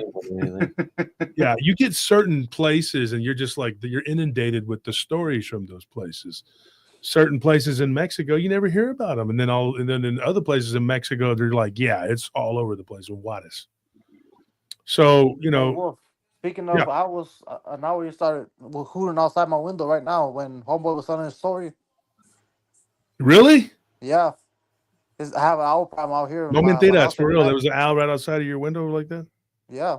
It's like not outside my window, but like a couple houses down. I could hear it. Wow. I be seeing owls in the daytime too. I was trying to throw a stick at an owl the other day. It was above my truck, and there was like a crow or something trying to scare it away. And I threw like a stick. It was during the daytime, like around 5 o'clock. Well, in he the said a afternoon. cigarette. I was like, what are you doing throwing frapples at No, owls, no, bro? a stick, like a stick. Yeah, stick. Yeah. Okay. That's Yeah, cause my family, they're from Mexico, and they say if you see an owl during the daytime, that's bad luck or something really bad's gonna happen. yeah, because they don't come out just during the day, man. Yeah. That's not, they're a nocturnal creature. Yeah, exactly. That is weird. You know, if you Yeah. look up screech owl in the Bible, in the Strong's Concordance, it's actually translated as Lilith in Hebrew. Yeah, it is weird that the harpy thing, now Yeah. the Greek translation does Yep. say that too, that they became like the Septuagint, is like it's in Greek. There's all these, the Pentateuch, it's in Greek. But you get all these weird translations, and then you start going like, why were the Watchers supposedly their wives were turned into sirens Yep. or harpies? Yep. It's a weird thing, and then the witches, they take that form of the Exactly. lechuza. The lechuza is a very common thing in Mexico, not just in Mexican culture, but in Latin culture in general. I knew a Colombian girl who, her mom was like, my friend dated her, but her mom was always like worried about, brujeria. And she was always like the evil eye, the ojo. But that whole thing, like even the Filipinos, they have that with the egg, the huevo, and I had a friend that was like, his mother was big into that, dude, like to the point where she would kill chickens and yeah. And I was like, man, that ain't the way to do it. But they lived in fear of these entities, of the Oswing. Yeah. And the Oswing, really, we know now, is just a type of vampire. But there are some horrific stories that come out of the Philippines of these creatures. The Japanese, when they invaded the Philippines, were absolutely dog terrified of them. Yep. And they actually, them and the Germans, they were very meticulous with their record keeping. And it's weird because if you go and you read some of the Soviet released documents, and I've been doing that for years, which will teach you something. They talk about when the Japanese, now people don't realize this, in Manchuria, the Japanese, over 1 million Japanese soldiers were caught between the Chinese and the Russians, and the Russians took them into captivity. And of the over 1 million, only less than 10,000 made it home. Yeah, Now, they whether smoked you him in the end. believe that they were good, bad, or whatever, it doesn't matter. To kill that many people is just ungodly. And a lot of those were just young men toward the end of the war. They were just being told, go fight. They didn't know what the hell they were fighting for. But those Japanese, though, they interrogated a lot of them, and they cataloged a lot of their stories. Same thing with the Germans. And these documents, the Soviets, they were trying to find a supernatural leg up on us. They wanted to destroy us. And so the communists, even though publicly and they were denouncing anything other than the physical realm, behind the scenes, they were all about it. They were trying to find the spiritual, they were doing the same thing the Germans and the Japs were doing. They were trying to find a leg up, And it's a shame that everybody's always talking about, what the Germans and the Japanese did, blah, blah, blah, blah, blah. But they're just forgetting this whole chapter that's all about what the communists did, because you still have these parasites that are pushing that form of government on everybody, because it would be a better way for them to control us. The winners write history, bro. And they write history, yeah. And they tell you that this is the good guys. This is not the good guys. And the West weren't the good guys either. I hate to tell people that, but they're like, America, fuck yeah, Yeah, okay. And that's worked out real well. We've Firebombing cities. poisoned the entire world. We've poisoned everybody with our food. They were talking about Mexico one time was the fattest country on earth. The reason is because all the shitty food from here. They weren't the fattest country 10 years before that. It was America's exporting of our bad diets, because in Mexico, a lot of the sugar was piloncillo cone. And, if you ate the piloncillo, it was a type of brown sugar. That was all they used. They didn't use white refined sugar, because you would go there and you would go to like a bakery, a pandaria or whatever, and you eat pan, it was like very little sweetness. You go there now and it's like you're eating just the same sugar. And like, for example, like the Mexican Coke, it still had it was made with cane sugar. Not now. Nope. Now it almost even, the bottle even looks the same as our bullshit. And you can't even get a good Mexican Coke anymore. Went to a place, the Pollo Regio, whatever, which means like regal chicken, whatever. But it's like that not barbecue. What's it called? Like roasted, like charbroiled, charbroiled chicken. Yeah. And so you go and you get the chicken, and we ordered the Mexican Coke, and it comes out just looking like ours. And the first ingredient on there was high fructose corn syrup.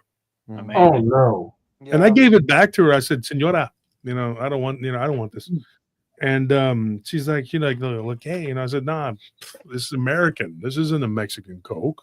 This is American high fructose corn syrup, And she's like, oh, okay, Yeah, Christian, it would be like Pollo Loco over there where you guys are at, except ours are better. Yeah, it's Texas is better. I'm messing with you. Yeah, Pollo Loco is pretty good. I ate Most people are seriously insulin resistant, eh? Yeah. And when you look at like these people, they have not eaten our diets. Like I have a friend, his wife is Korean, and now she's becoming diabetic. And she does not eat a lot of sugar, but it doesn't take a whole lot if you're not used to it. You know what I mean? Flour too, after they GMO'd it in the 73 or whatever it was. Yeah. Turned it into cancer. Mm-hmm. Yeah. Yeah, our body can't process that, man. Yeah, not at all. And when the body can't, it encapsulates something and turns it into cancer. So Steve, let me ask you this. So when you had the situation that happened there with this, maybe a witch, other people in the club heard it too? And like when you said it was a Spanish club, like that could be anything. What was it? Salsa merengue club, or was it a Tejano club? What is it? Cumbia? What were they doing? It's it's a nightclub where where a lot of paisas go. So of course they bring in live bands and stuff like that. So everybody's partying up inside, and we have a few guards outside who walk around the building to make sure nobody's trying to look inside vehicles, not trying to vandalize vehicles, because we tell ladies, if you're not going to bring your purse in, put it in the trunk of your car. Yeah. Because if you leave it in the back seat, Somebody's gonna walk by, smash the window, and snatch that shit. It's a conjunto. Is it like conjunto music or what is it? They play different types, like reggaeton, bachata, cumbia. Yeah, I'm not into that. I can tell you this. I used to work at this place called Los Tequeleros, and they would be one song. It would sound just like, and then they would all be on the dance floor. The next song would come on, and they'd all leave the dance floor. And I'm like, what's the difference? It's the same Mhm. music with just a little bit of different words, man. And there's always somebody crying over somebody, whatever. Or Like I always find like this one. Tejano Ranch back in the Gap. Tejano Ranch, I remember until it was always they were always shooting each other over there. Yeah, And then I that worked one there. off of Lamar, it was not the Tejano Ranch on Lamar, it was the other one. It was turned into the Cowboy later. I know. What you're Yeah, talking yeah, about. yeah. It was there was always violence going on over there. Yeah. And then the narcos just started to be so bad over there, man. It was just so ridiculous. Yep. I lived right police down the just- road. Yeah. Always there. So Diego, what do you got for us? What do you have? What's going on with you Ooh, besides what you man, just heard? I got witch stories. I got a Bigfoot story up in Michigan happened to one of my uncles, and it was a bunch of them. So I don't know. Since we're talking about witches, we might as well start about witches. Mm-hmm. Brujas. Not a First crazy one. ex, right? But a real witch. No. It's like Mexican superstition. Like I Yeah. don't say I know that shit's real because like like from what I heard, I'm like, oh fuck. But So yeah, what part of Mexico is your family from? my mom's from Guanajuato and my dad's from Guerrero.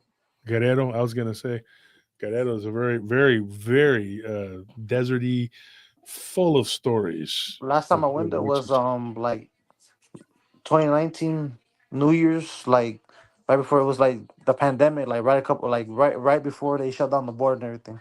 Mm. Yeah. So let me guess. The story is from Guerrero. No. One of the wish stories is from Guanajuato. My mom, my dad, Oh, my grandpa. okay. Your So, bolito. yeah. So supposedly, yeah, he was born like in the 30s, 40s. Still alive. He's in Mexico. He's a drunk, but you know what I'm Se saying. He baracho don't care. tesos. Yeah. Yeah. You know what I'm saying. He's still alive. He still works. He's a strong old man. They say I look just like him. I'm like, damn, don't say that. My family, but supposedly he had a twin. There, it's like I was at a cookout right here in Florida, Mm. and all my mom's brothers and everything that down here. I got an uncle up in Michigan, not Michigan, but Wisconsin, and his house is haunted. Supposedly, somebody hung themselves in the second story floor, and then I went up there one time and I'm like, I asked, why you got all these like pictures of the La Virgencita, Jesus and all that. And that's when they told me, oh, somebody hung themselves upstairs, like back in the 1900s. I'm like, Wow. oh shoot. But yeah, they said mainly was about my grandpa. He had a twin brother supposedly. This is like in Mexico, like back in the days, there was no electricity in the ranchos. It's like still living like in the 1800s Mm-hmm. around that time. And then cause my mom, even when my mom was born, when a kid's born, you gotta take them to get them registered. Like couple days, couple weeks, whatever. And then you tell them what day they were born, and then whatever. My grandpa actually put the wrong year my mom was born, so she's like they put legally she's a year older than my dad. But cause my grandpa went drunk and then he filled out the paperwork, and he put 76 instead of 77 that she was born. But yeah, that's basically, well, he had a twin brother. Couple days born from they were born a couple days supposedly from what I remember. My uncle was telling me, my oldest uncle, he was telling me like everybody right in front of everybody too, like, oh, tu abuelo tenía un gemelo, he had a twin brother, but he died. I'm like, how he died? Una bruja lo chupó. I'm like, Mm. shit. And like I guess it was like 2 weeks after they were born. Well, like my, I guess like this is like in the, like I said, like no electricity, none late at night. Everybody goes sleep when the sun goes down. Hmm. Type thing, you know what I'm saying? Out there in the rancho, like way up there in Guanajuato rancho, and they was telling me, yeah, they woke up, the baby, they didn't hear nothing or anything like that. I guess like the witch came, yeah, back then, and they still say over there they see flying balls over the rancho. I'm like, no wait, last time I went back in 2017, my cousin was telling me. I'm like, no way, like mentiroso, you know what I'm saying? Like Yeah. they were like yeah, every now and then you could be drinking a beer outside with your compas right here, your homies, and then you can Hmm. see like a ball of flames coming out of the cerros. So there's some mounts over there in Guanajuato, and then I'm like, oh shoot. But yeah, they found my grandpa's twin brother dead. When they woke up the next morning, he was like drained, like he was really pale. They found like small little puncture but below his lower back on his Wow. spine area. Wow. Yeah, Yeah. they were like they examined him and everything. So Lilith basically, strikes again. they didn't even he wasn't even registered yet, like birth certificate and everything to the municipio over there. Hmm. So he basically didn't exist. My grandpa's twin brother, because I Here's a so weird thing, Diego. Let me ask you this, and people may not know why I'm asking this, but yeah, was your Bolito, was he the firstborn or was he the second? I'm not sure. They just said he had a twin brother. Yeah, because a lot of times the first now there is some cultural significance to that, and it's weird because there is a Mhm. Hebrew all the way to Spanish, all the way Yeah. to Mexican Oh, belief. speaking of Spanish, my supposedly my grandpa's parents or grandparents, no, my mom's grandparents, which would be my grandpa's parents, they came from Spain. Hmm. So, and you know what I'm saying? So I don't know if that like that includes the story or something like that, but like Well, it depends because the Spain. Here's a weird thing. Let me start with this. Spain was ruled for almost 800 years, the mhm, Iberian Peninsula, by the Moors, which were they were really more the people that weren't all Arabic, but they were the Moor, yeah, but they The weren't all Moors. Arabic. Yeah, like gypsy. Tell me, am I yeah. lying? But they were actually though like not Egyptian. They were like Berber Bedouins. That was the Mm, bulk of what garrisoned that. It wasn't. They weren't even really the Arabs. The Arabs were on the top of the food chain at that time, and they just had the Berbers kind of there to guard and whatever, and the remnants of the Carthaginians, which would be not the Chaldeans, the Phoenicians. mm. And so that was their original heritage, but they had a lot of ancient beliefs that go all the way back to Mesopotamia. Oh shoot. And so Spain ended up inheriting this. Now there are words like pantalon, camarón, cobayo, cabeza, all these weird names. Just there's a bunch of them. There's a bunch of weird words that are actually Spanish, that they were Arabic words first, or they had a root in Arabic. And people don't realize this because I have friends that are Spanish speaking and I have friends that are Arabic speaking.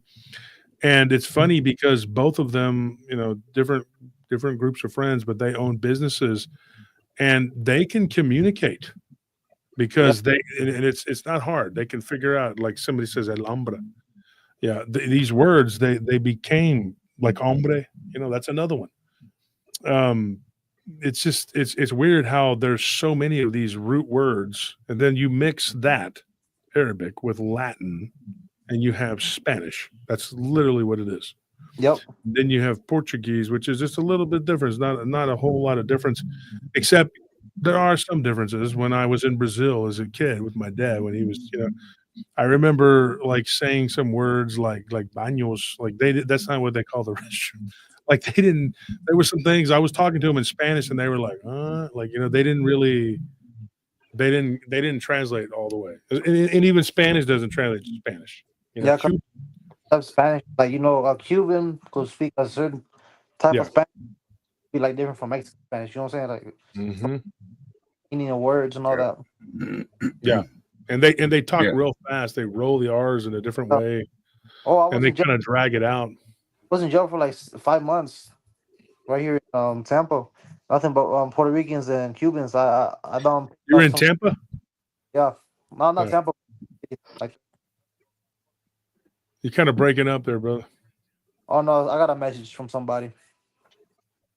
Well, tell them you're on the air. Tell them quit messaging me. It's very important what Oh, we're there's doing. some girl on Instagram. So Yeah, it ain't even important. Look, yeah. Heina. All right, you. Oh, I put on silent. There you go. There you go. Yeah, because the Spanish is different. It Yeah. is. Oh You yeah. know?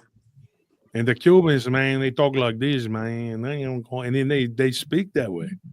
There's a reason why their accent sounds different than a Mexican accent because it's not the same. No, Cubans born here speak differently from the ones from the island over there. Mm-hmm. So same for Puerto Ricans. Like one from New York will New speak York Ricans, yeah, they'll speak different from the ones down here in Florida or the ones from the island. and The then they Puerto won't like Rican. each other either because they're two different sets of people. Yeah. Oh yeah. Yeah, they'll fight too. I know because some of the Cubans that are here that have been established 2 or 3 generations, and then the new Cubans come, and they're like, "Man, I don't know those people, man. F them." You know what I mean? They just won't Yeah. cooperate, dude. Yeah, I know all the Cubans when I asked them, hey, how you coming through come to America? Like you came on boat or what? You know what I'm saying? I'm bored in jail. You know, I'm just like bullshitting, asking questions and shit. Oh, we came in through Mexico. Yeah, Like, a lot of them do. yeah, because Yeah. like from like Mexico to the Yucatan to Cuba's like 4 hour boat ride. Yep. And that to me, folks, is also how we ended up with the chupacabra. Yep. I don't care what anybody says. I traced it back, and it was the narcos. And I know this is going to sound like a self-aggrandizing thing, but I'm not lying, and I'm going to tell you this because of my past and the people that I know and the people that I've met. And Anthony, you've been in the room with a couple of these people when we were sitting there at what's it called? It's at our Ashes Bar. Spinners. And they sat there and they told us, they're like, man, these narcos, they have those little monitos. Mhm. And they told us they were like these little things, they sangre, you know, they want blood. And Oh, these narcos, you know, whenever somebody makes them mad, they just tell them, I'm going to feed you to the chupacabra. And they were telling us a story. And one of those guys' name was Chico. I've known him for years, and he's a luchador. Used to be. He's old now, but he's, you know, we all are. But he said, look, he goes, I've known Chico for a long time. He goes, he can tell you. We were in Monterrey. They were south of Monterrey, in a ranchero, you know.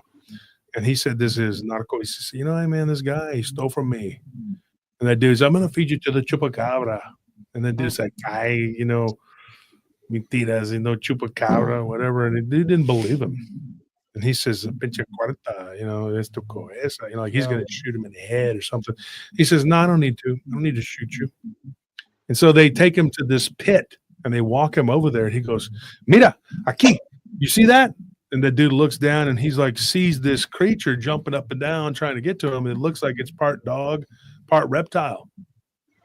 And he pushes him in. And he's like, yeah, oh Wow. you think I'm playing? And then everybody was like, whoa. And this thing just jumped on him. And then when it latched on him, it was just pushing him around in this circle pit, right?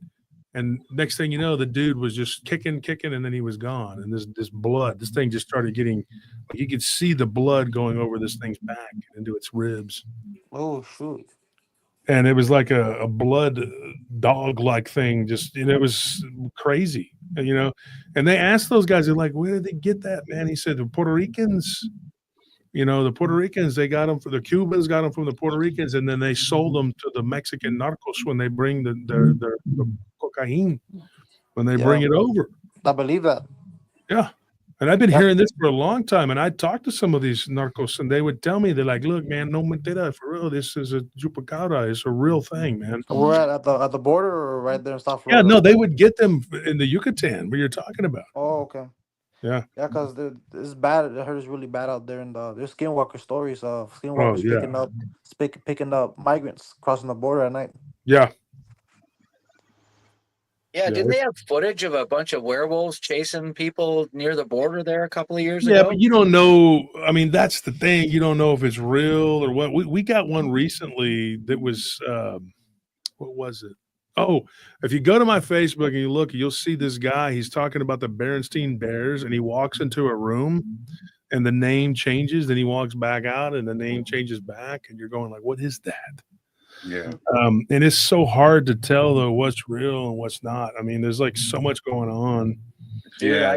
I noticed that years ago when I picked up the books and was like, who the hell are the Berenstain Bears? Or Berenstein, whatever the name was. Yeah. I had noticed the name changed like 10 years ago. Yeah, because when I was Yeah. a little boy, I thought it was the Bernstein Bears. I Yeah, watched, yeah, that's I what it think I was. used to watch them on CBS growing up. Yeah. Yeah. Or something Now like that. me and Monica talk about that on our show all the time. It's like nowadays, like you can't trust any of it, with CGI, with AI, the whole 9 yards, like any kind of footage, Now you give me an old VHS, from like the 80s, I'll buy it. But anything new, like it's too hard to decipher. There's just too much technology that can manipulate. You know what I mean? Just Yeah, my but opinion. at the Seems same like time, to all me this the technology. AI looks too good. Yeah, it does. And they're getting too, okay, like, so what we were talking about, Diego, Yeah. and I don't know what you guys would think of this, but in Campeche, there was this Yeah. footage they had of a chupacabra and it attacked this goat. It was hanging on this dude. Of course, it's in the Yucatan too. I think I Yeah, seen that it. was crazy. Yeah. People don't understand. They don't know what the Yucatan is. It's estado, the state. It's what Yeah, it is. Yucatan is like a whole different ballgame. Like, whether they got the Olmecs or something like that. The Olmecs, yeah. Yeah. And so people don't understand what that is. They don't get it. No. Like Quintano Roo, Yeah. that area too is real bad. And like you go and then they're like, hey man, this is a whole different world, bro. Like these people, they go down to the vacation, they're like, hey, No, yeah. there's a They don't bunch of see, gabachos down there and they're Yeah. like, oh, Paric, they're like, I don't know, man. they don't see the real Mexico. Piqua, whatever, but they think it's like that's how people are. Yeah. Like, and they'll take people who are like Perico, Pericua, whatever you call it, like what is the The bird. word? They look like Willios, man. You know what I mean? Like, and they'll be like, "Oh, hey, sir, how you doing?" That person will cut your throat, bro. As soon as you are not, if it's money involved, feria, and then they'll be like, "Hey, you want to go to a party in the city?" And then they'll be like, "Oh, these guys are so nice. These girls, they don't know any better, right?" Yeah. And they'll be like, pasas, like whatever, and they'll be like, "Okay," and they'll leave those resorts. Oh shit. You don't know what you're getting into because they are not there to be your friend. And I hate to say, but it's like they don't realize these jungle people are just right there. It's just right there, bro. Like you could be at the resort. Like years ago, I was down in Cancun, and everybody was like trying to get me to leave and go to these parties and stuff. And there were some people that went and came back, and I was like, yeah, good for you. You survived. Yeah. But you don't know what, and I'm damn sure not going to wear no gold down there. Yeah, Mexico's like a dystopian economic Exactly, nightmare. and no Oh, yeah. pistola, no cuerta, and these people will chop you up with the filero so fast, man, and you'll be bleeding, don't even know how you got blood. And I'm not trying to scare people, but don't leave those resorts. I wouldn't go to those resorts at this point because the narcos have so much power down there. The cartels, they run those places, and now they're getting to the point where there's always somebody going missing off of a boat. Mhm. My And buddy all they and got to his, do is say somebody fell overboard. They don't. I mean, international waters. There's no crime. But you hear about this, like these people. They'll be like, "Dude, I left. I went down to Cozumel. And then I went, and you're literally right by the jungle. You go in there in these bars or whatever, and you want to do some little whatever you're doing and hang out and party or whatever because it's cheaper. The resort is charging you Americano prices, so you want to get everything on the cheap, right? Go to the mercado, and get this and get that, They do, and they leave the comfort of that resort. When you do that, dude, you are absolute prey, and you are not from there. And even the Mexicans, like say, like you're from Guerrero, Yeah. that's a whole nother area from where that is. Oh yeah, that's a whole different ballgame because Whole where I different stay at, place. where my people stay at, where Altamiranos at. Yeah, Yeah, we're like 20 minutes from between there and Arcelia. Right there's nothing but narcoland right there. Yeah, that's all that is. And Yeah. Sinaloa, I mean, it's all that's just and it's divided up into the different states. You have the Yeah. Tijuana, the Sinaloa, you know, you have Matamoros, the Gulf, Yeah, you I've been to know, you have Matamoros Los too before. Zetas, and you have them down in Laredo. And if you know, you know, that's the thing. And I'm not an expert in any of this, but I can tell you, I can point to a map and tell you who runs that area and where you need to be not. Okay. Oh yeah. And people don't realize that. And it pays to be street smart. It pays to know your way around, not just be book smart and not just be intelligent, but be wise, street wise. I'm not telling you to go run the streets to learn how it is, man, but you need to know who you're dealing with. And there's always some slick BS going on, man. Like they always try to smooth you with the manteca, you know, and then they put the freaking whatever on you, man, and they don't care. Like that story I'm going to talk about tomorrow. I'm going to tell that one. I have a couple of things, other stories I'm going to talk about, but one in particular, they happened to this guy in Albuquerque, and these were illegal. He thought they were illegals. These weren't illegals. They were aliens. But Yeah. they weren't illegal alien. Well, I guess anybody that comes in our space, Trump would be like, look, I know you're from Pluto. You're gonna be deported with the other Mexicans and all the other little riffraff. You're going back to Pluto. I mean, but wherever they came from, he's, you know, but I mean, you're not gonna call ICE on these guys. Hey man, these reptilians, you know, Intergalactic guys. No, they're gonna call the Space Force. the Space Yeah, Force is Space gonna Force. come and pick their ass up. Hey, Wolf, Culero, it's time to go to jail. my, That's uh, crazy. my, my buddy Found out Derek was, ahead. he lived down in Mexico with his old lady, and they had a little daughter, and he got murdered in July of 2021. They shot him and the old lady, and actually shot the little girl too, but the little baby survived. Yeah, well, the federales have made it to where you don't have a gun, but the narcos have guns. Because, you know, so it's like, and get this, they control everything that makes money. People think it's just cocaine or whatever, or meth, whatever. No, dude, they control avocados. Have you heard of the avocado wars? Look it up. I'm not even joking, man. They've killed thousands of people over avocados, man. I was eating an avocado one day, and my friend, I've known him for years, he was like, he's like, man, you don't need to be eating that, man. People are dying over those. And I'm like sitting there like, I'm like, They're what? delicious. I'm just eating an avocado, dude. Well, who's dying now? You know, like that's in your vessels. You're thinking, man, what is this dude? You know, crazy. And he's like, no, man, look it up. So I did. I was like, what? So I looked, this is several years ago. And then I started studying it, and I said, holy shit, these are people who are dying over avocados. There's You know, a and the same podcast thing was happening with the bananas down in Nicaragua and all these other places like Honduras, the banana wars and shit. You're like, dude, these people will kill each other for $1, dude. I mean, I'm not trying to talk shit about people, man, but I'm being honest. I was in Africa. I saw the same damn thing because the 9/10 of this planet is dying and poor, and there's like 10% that has everything.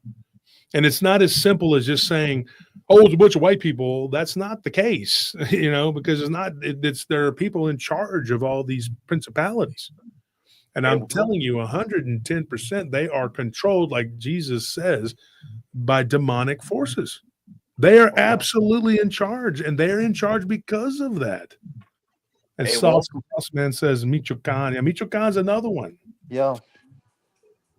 Oh, My hey, Wolf. cousin was the vice president of Chiquita Banana for about 30 years. Who?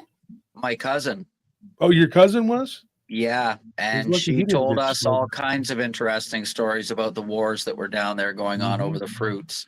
And Fruits? that every once a year somebody would fly down with a big suitcase to pay off the guerrillas so that they didn't attack the crops and blah blah blah blah blah. And who knows what come back in those planes as well. Well, you know, that happened in Hawaii. You remember, you know, a lot of people probably don't know this if you've eaten pineapple, like Dole. You know, Dole, they were paying like these Hawaiian natives to kill the other people to chase them off of their land. That's what these guys were doing too with That's what they Chiquita did. Banana. Yeah, paying the guerrillas. And people had told me before, they're like, yeah, the Hawaiians are, you know, one of my best friends was Hawaiian. He's a big guy. And his mother was Samoan. So he was half Samoan, half was a big guy. And he would always talk real bad about the Americans coming there and what they did and all this stuff. And of course, they hated Captain Cook. And I told him, I said, look, man, I was like, I had nothing to do with making your people be in bondage to pineapples or whatever, and like he would talk about it like I had something to do with it or something, like. And I told him, I said, dude, we almost came to blows one day. I said, dude, I know the history. I get it. But he was talking about, I chased white boys off my island or something. And I said, dude, you ain't chasing me off of shit because I didn't do anything to you, but I'll beat your ass. I'm not going to tell you that. And then eventually my brother kind of got in between us and we chilled. But his friend continued on with these kind of antics one day and he jumped on one of my friends because these are big guys, man. And I had to beat the living shit out of this dude. And then my dog bit him, and then afterwards, and his name was Tony, and we actually we became friends, sort of. And I told him, I said, look, man, we ended up getting into a fight over fruit. Because literally, basically what it was, because you were talking crap to my friend and you acted like his people did something to your people. But that's how the people in charge, that's how they get us, because what's really going on is it's demonic infestations. And Joe, you talked about it many times about the shaitan and what they do and how they do it. And it's a manipulation. Now, Joe, you had something happen to you. And somebody says, I think Sinaloa is the most dangerous. Man, it depends on the really. era. It depends on the time. The Sinaloa will be really bad. I know Malo, when he was, is Malo still in charge down there? I don't know. They got a whole war going on down there right now. Oh, dude, it's bloody. Yeah. Because if you watch, there's a show called Narcos, Mexico. It starts out with the Colombianos, and then it goes on to Mexico. No! Right now, I'm talking about nowadays. Like when I think El Chapo's son got arrested, El Chapo's sons are beefing with El Mayo's people or something like that, or one of them, I believe. So it's like a little civil war going on between them. Yeah, so it's Mayo. He's the guy that was the shrimp guy. Yeah. He started off smuggling cocaine in shrimp boats, and he stayed out of the Sinaloa Tijuana war. And by sitting out, he ended up like getting, I know the whole story, but it's crazy because like some of those people from back in the day, like there were people that were dealing with them all the way up here that were connected with these people way back. And, it was just a matter of like how much money they were making. It became to a point where they could not make more because they had nothing they could do with it. There was so much money. And then the fighting, people think that the fighting is really over money. It's not. They make so much money. It's power. They could wallpaper their house with $100 bills, bro. I'm not even joking. Yeah, and on top of that, Wolf, like people was talking about like, oh, there's like the like cartels all of a sudden they're in like United States. I'm like, no, they've been over here since like the 90s, 80s. 90s, 80s. Yeah, and it got really bad in the early 2000s. They started to like push and make more. When Escobar got taken out, that created a vacuum. And that's where what's his name came in, the one that united them, because they were just pot growers, dude. In Mexico in the 70s and even in the part of the 80s, they just grew marijuana. And then they became the go-between because Escobar and his people, they were able to push their stuff through Nicaragua and Cuba and all these other places, and they didn't need Mexico. But then when Mexico said, hey, we're growing all the marijuana, and they said, we actually do need to be the middleman. So they squeezed everybody out and they unified. And the guy that did that, he had balls, man. Like he got on a plane and he went to Colombia and they could have cut his head off and it would have been over. But no, this dude, and they threatened them. They told him, what do we need you? I believe that dude, he met Escobar. He met Escobar when he was still alive before he got killed. Yeah, and Escobar told him, he goes, I could feed you to my hippos. He had hippos. Yeah, right? The hippos, like how you were saying with the chupacabras. I was gonna say I believe you because they bring in hippos all the way to deep South America, like that. Yep. Yeah, they bring them from Africa. They have a whole menageries of animals. Now there is a hippo population in Colombia in the rivers. But there were already crocodiles there. The crocodiles are like, great. Now we have we have a whole nother continent. Now we have hippos over here. It's like, from what I hear, they got a bunch of tigers in Mexico now. Do what? They got a lot of big cats over there in Mexico. roaming Oh, free. dude, I'm telling you, they're all over the place. Yeah, they're roaming In the free. jungles down there, it's not just jaguars anymore. I mean, Not they just have there, like along the border too, over there in Tamaulipas, over there. You know the South Tamaulipas, the big Mhm. mountains out there. Yeah. Yeah, well, I was one of the dudes at the gas station. Like, hey, like, don't go out too much in the forest, like out there, go pee, whatever. Y'all know, yeah, when y'all crossing, because I had one to Guanajuato in car from over here from Florida all the way to Guanajuato, Hmm. and then we crossed the border in the daytime. It was during the daytime, you know what I'm saying? He's like, hey, y'all be careful crossing and peeing on the side of the road and stuff because there's like a lot of narcos and stuff like that. Like they release them. The cats that get too big, like they have like exotic cats, they release them like wolves, cats, Hmm. bears too. All How types how of. bad is it in Guanajuato? Is it pretty bad? Oh right. Oh shoot! It got when I went, it was like no narcos and nothing. Like, but all of a sudden, like the four letter cartel Hmm. came right there and messed everything up because just like a couple months ago before the New Year's, like they set off like some terrorism type attack. Like they blew up a car in the Wow. middle of the central whatever. They blew up a car right there, Yeah, and it wasn't like that back when I went back in 2017. I'm like shit. yeah, it's bad, and in a lot of places, and if you're American, just stay away. I would not. Yeah, I don't go to I Mexico. haven't went back to Mexico since the because that year's it was nice. You know what I'm saying? Like I was eating in a restaurant. And there was like a big main dude right there. Like there was a brand new Ford Mustang out there and a Raptor out there or something like that. And my grandpa he took us to eat right there. And there was the only there was a dude standing outside with guns and shit. And he was with his family. And we were our family. But then I remembered my grandpa he was involved with the trade because he had did some time for the car well for the people he was with because he wanted to get out. I guess they told him, okay, you want to get out because he was already old. You know what I'm saying? It Yeah, was like, yeah, and they told him, you want to get out, all right? You're gonna take this shipment, but you're gonna get caught. Well, the other shipment gets crossed over, the beer shipment. So he took the fall, and then he got respect from that. He and goes to Mexico every year. if you look at the different types of food too, you can kind of trace where they come from. Like Oh, Jalisco, there's like these places that they say the Jalisco, and what part of Mexico that is. Like, well, and they're going to have certain types of food. yeah, Most people don't know that. They don't even realize that. Or like a marisco, you know, you have like the marisco pacifico, and it's a certain type of food that comes from the Gulf, or it comes from the Pacific Ocean on that side.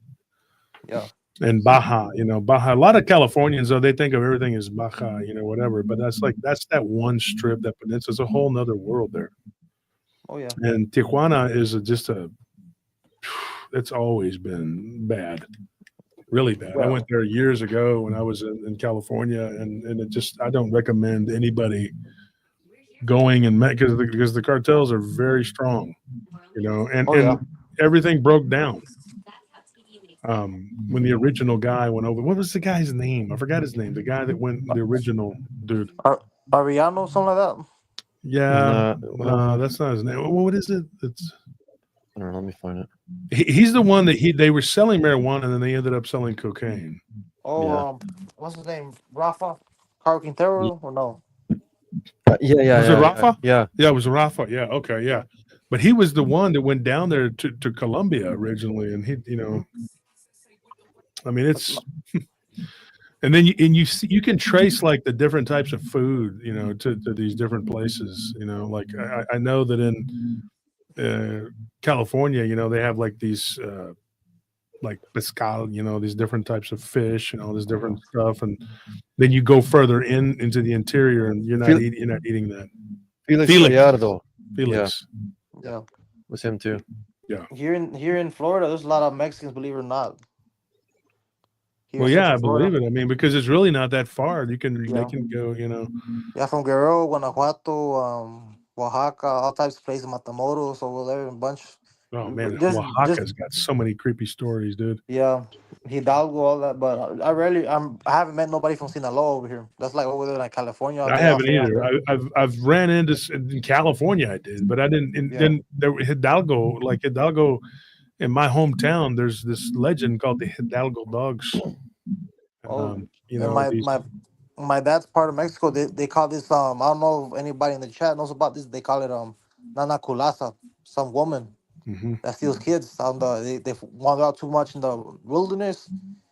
It's kind of like a little funny story, but it's kind of funny, but at the same time, like it scares kids. You know what I'm saying? My dad was saying, oh, yeah, so, like there's a lady out there who grabs kids and she'll give you chicha, but she'll suffocate you like that, and you Mhm. die, and then you won't come back. And my dad would say, oh, we're all scared when we were little kids. Oh, no, no, no, no.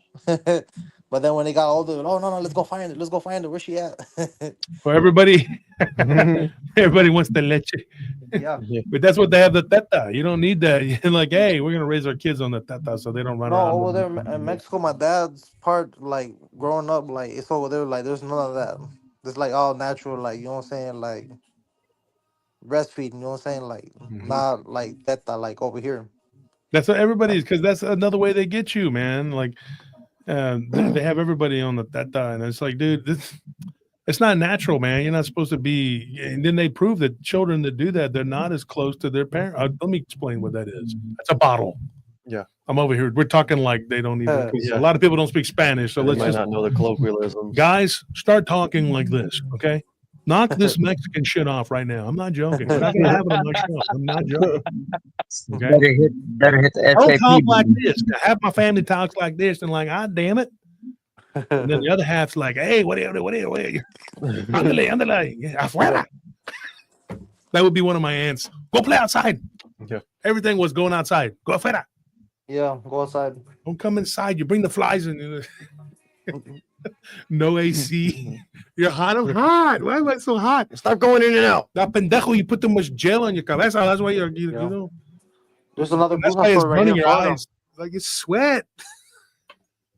Oh, Wolf, I got another Bruja story right here. It was short. It's brief. They told me when I Okay, was go ahead. working over there Tell by us real quick. Okeechobee. Yeah. Over there, there's like a couple Indian reservations out there. Seminole Indian reservations is over there. Like it was in Clewiston. It was between Clewiston and I don't know if y'all know this. It's like Clewiston and then this one Moore Haven. I was living out there like in the sugarcane fields Mm-hmm.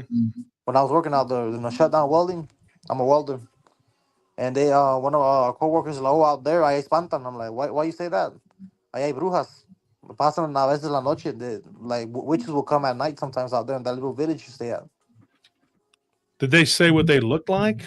No, they said they well some of our coworkers used to live there, or they still live there, but they'll be like, cause it's like a whole area. It's like well lit, but outside of that, you can see the sugarcane fields. You can't see nothing out there.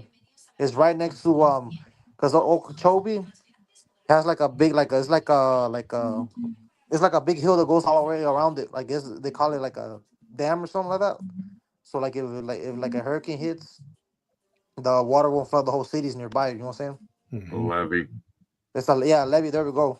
There's a levee. You can see it nearby, but before you get to the levee, there's like a little river that runs all the way around. Not a river, Wow. but yeah.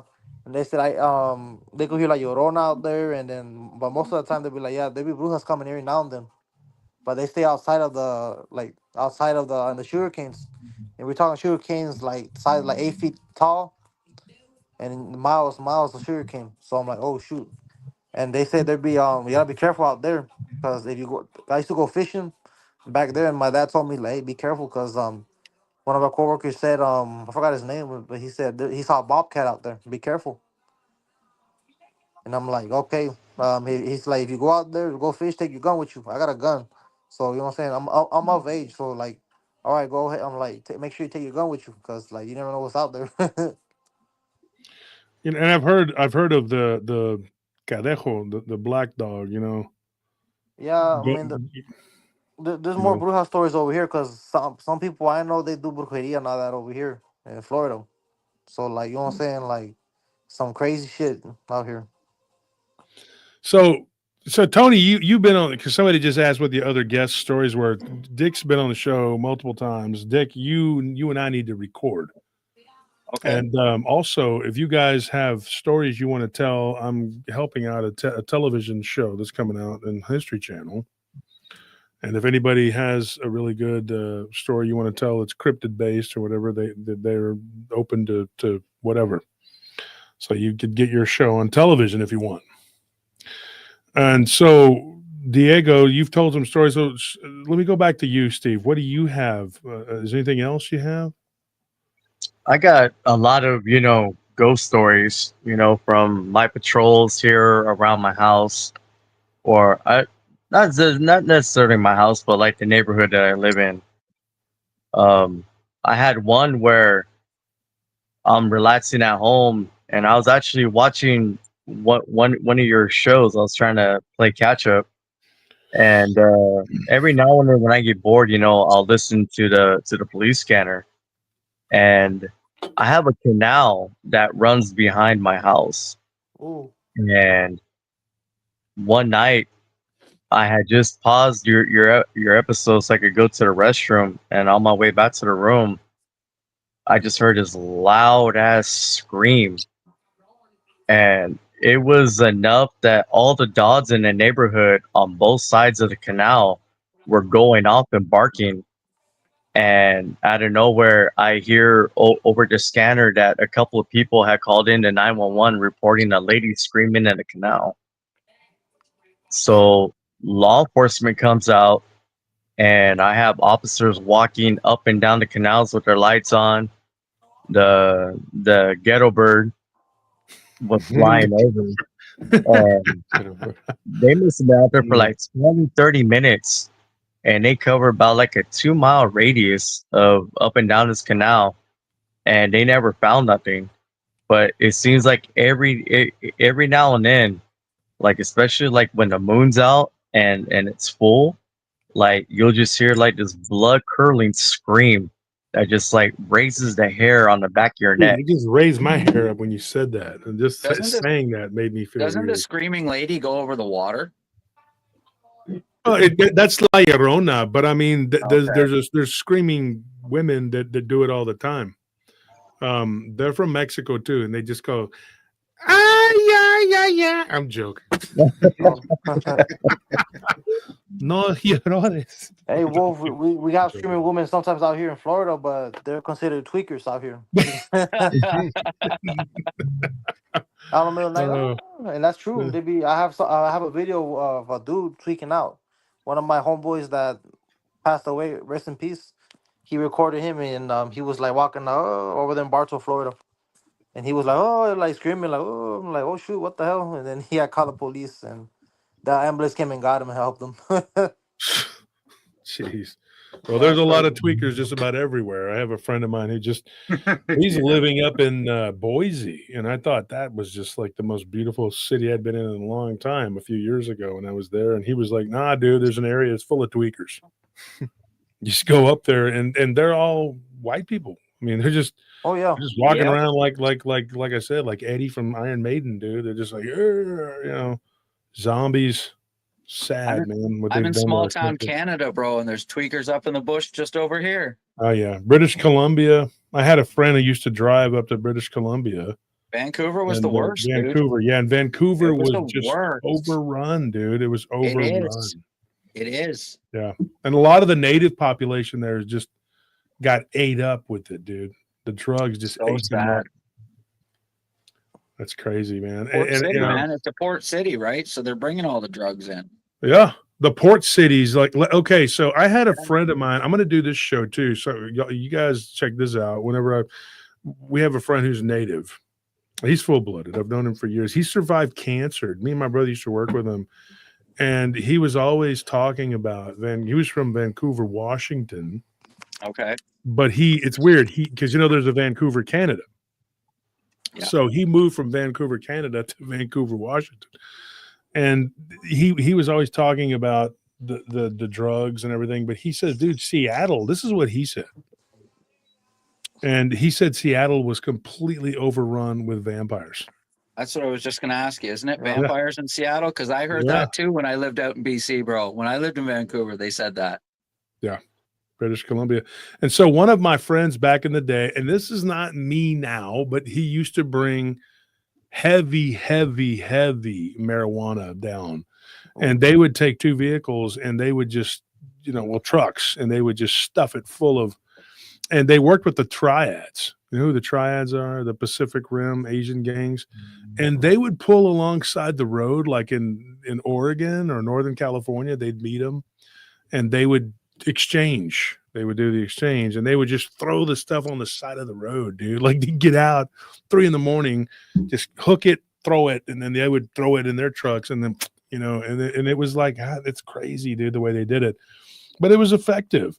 And I went into this guy's apartment one time, and the whole place smelled like heavy, dank, And I was like, damn, dude, you got some killer up in here, bro. And he was like, no, check this out. And he like opened up a panel. The entire walls of the whole place was nothing but marijuana. And they used T-shirts to wrap this stuff because of the formaldehyde. I'm giving away trade secrets. I don't care. I don't do You this. needed to invest in a vacuum sealer. Yeah, well, you could do that too, but it still smells though. So the Coffee T-shirts, if you grounds. wrap it in new shirts, folks, do not take a new shirt. I learned this because of drugs, but do not take a new T-shirt and wear it because it is coated with all kinds of chemicals.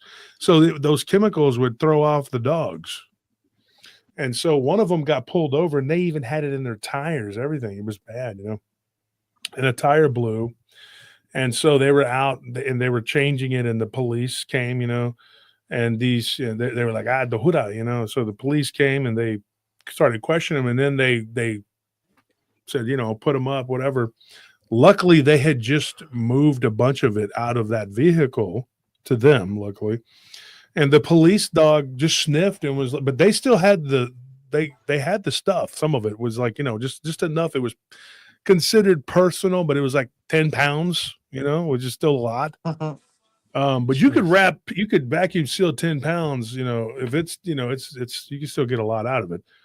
But the dog did not notice it. And they were like, thank God for these T-shirts that we wrapped everything in.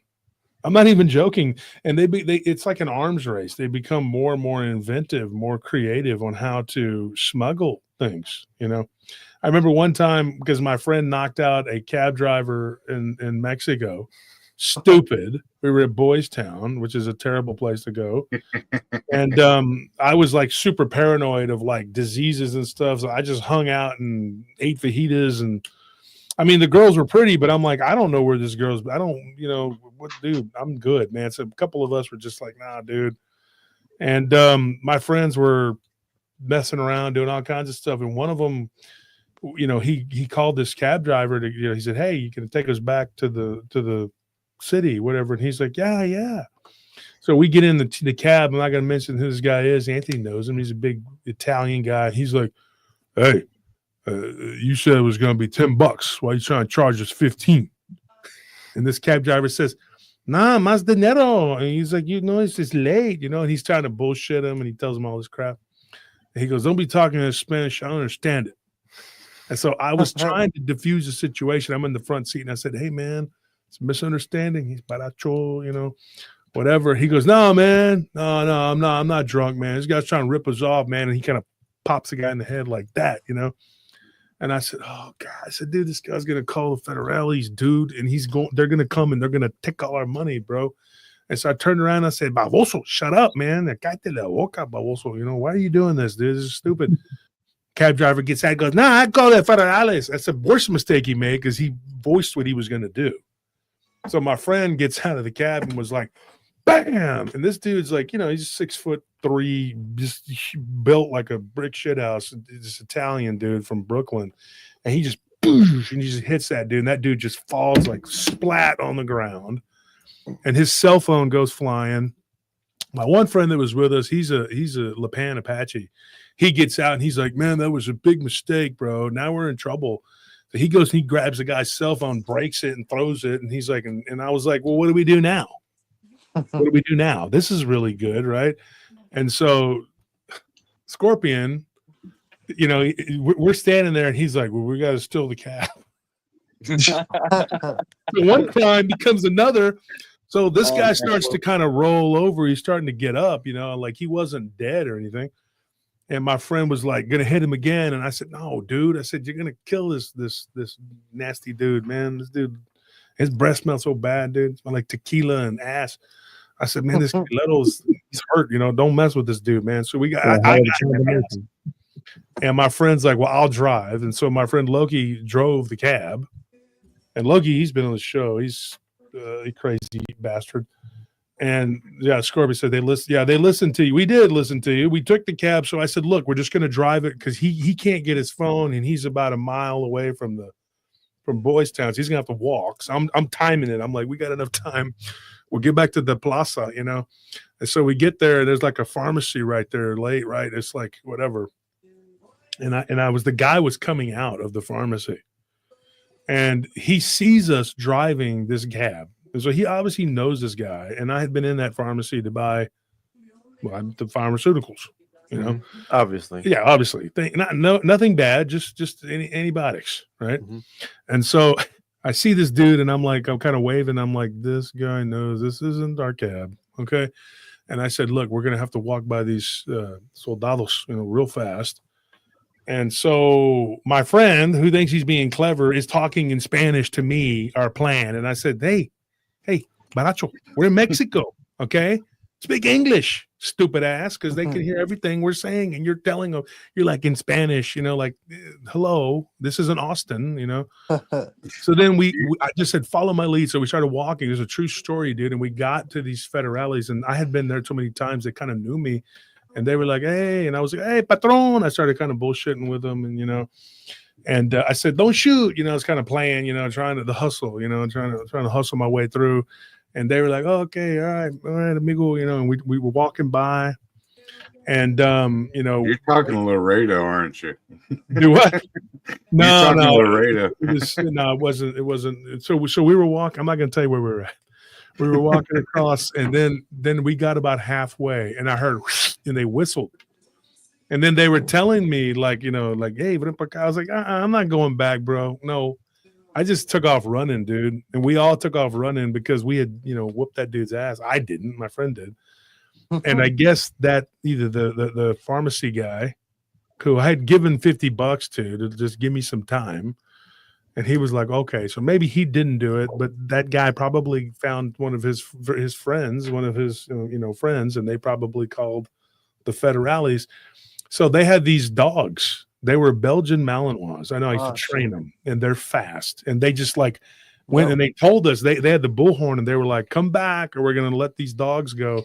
And I was just like, I see the customs, spot, whatever. I said, they're going to jack us as soon as we get across, but at least we're not going to be in a Mexican prison, so we took off running. I said, run. Of course, Scorpion, he's the last one because he's flat-footed as hell, and he has no fastness in him other than hand speed, but he has no feet. He's flat-footed. And I was like number 2. As big as I am, I can run pretty fast. In high school, I ran like a 4.6 in the 40. So I was running, and I was like, dude, and these dudes, they let those dogs go, and they're Malinois. You could just see them running.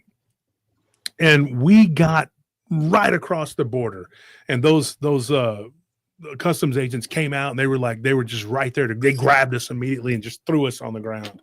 I've never been so happy to be body slammed in my life. And they were like, what are you running for? What are you doing? What's going on? And then those dogs came right up to the border, right, and then they used those dog whistles, and then they stopped. And the dogs, they just stopped, and they're just kind of like doing this.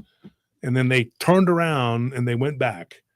Oh, shoot. So they took us in, and they were like, why are you running? What's going on? And I was just honest with them. I said, look, we got into a fight, and we were getting ripped off, and my friend didn't like it.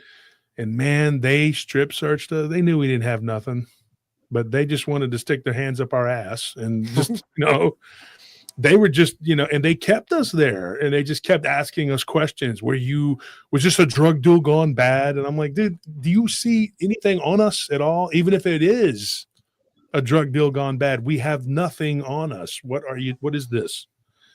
And so finally I said, man, what is the point of this? And they were just like, well, you shouldn't be over there messing around and whatever, and blah, blah, blah, and I was like, and at that time, I don't know what the rules are now, but at that time, there was no extradition or whatever. There was no, like, if you committed a crime over there, it didn't transfer it over here.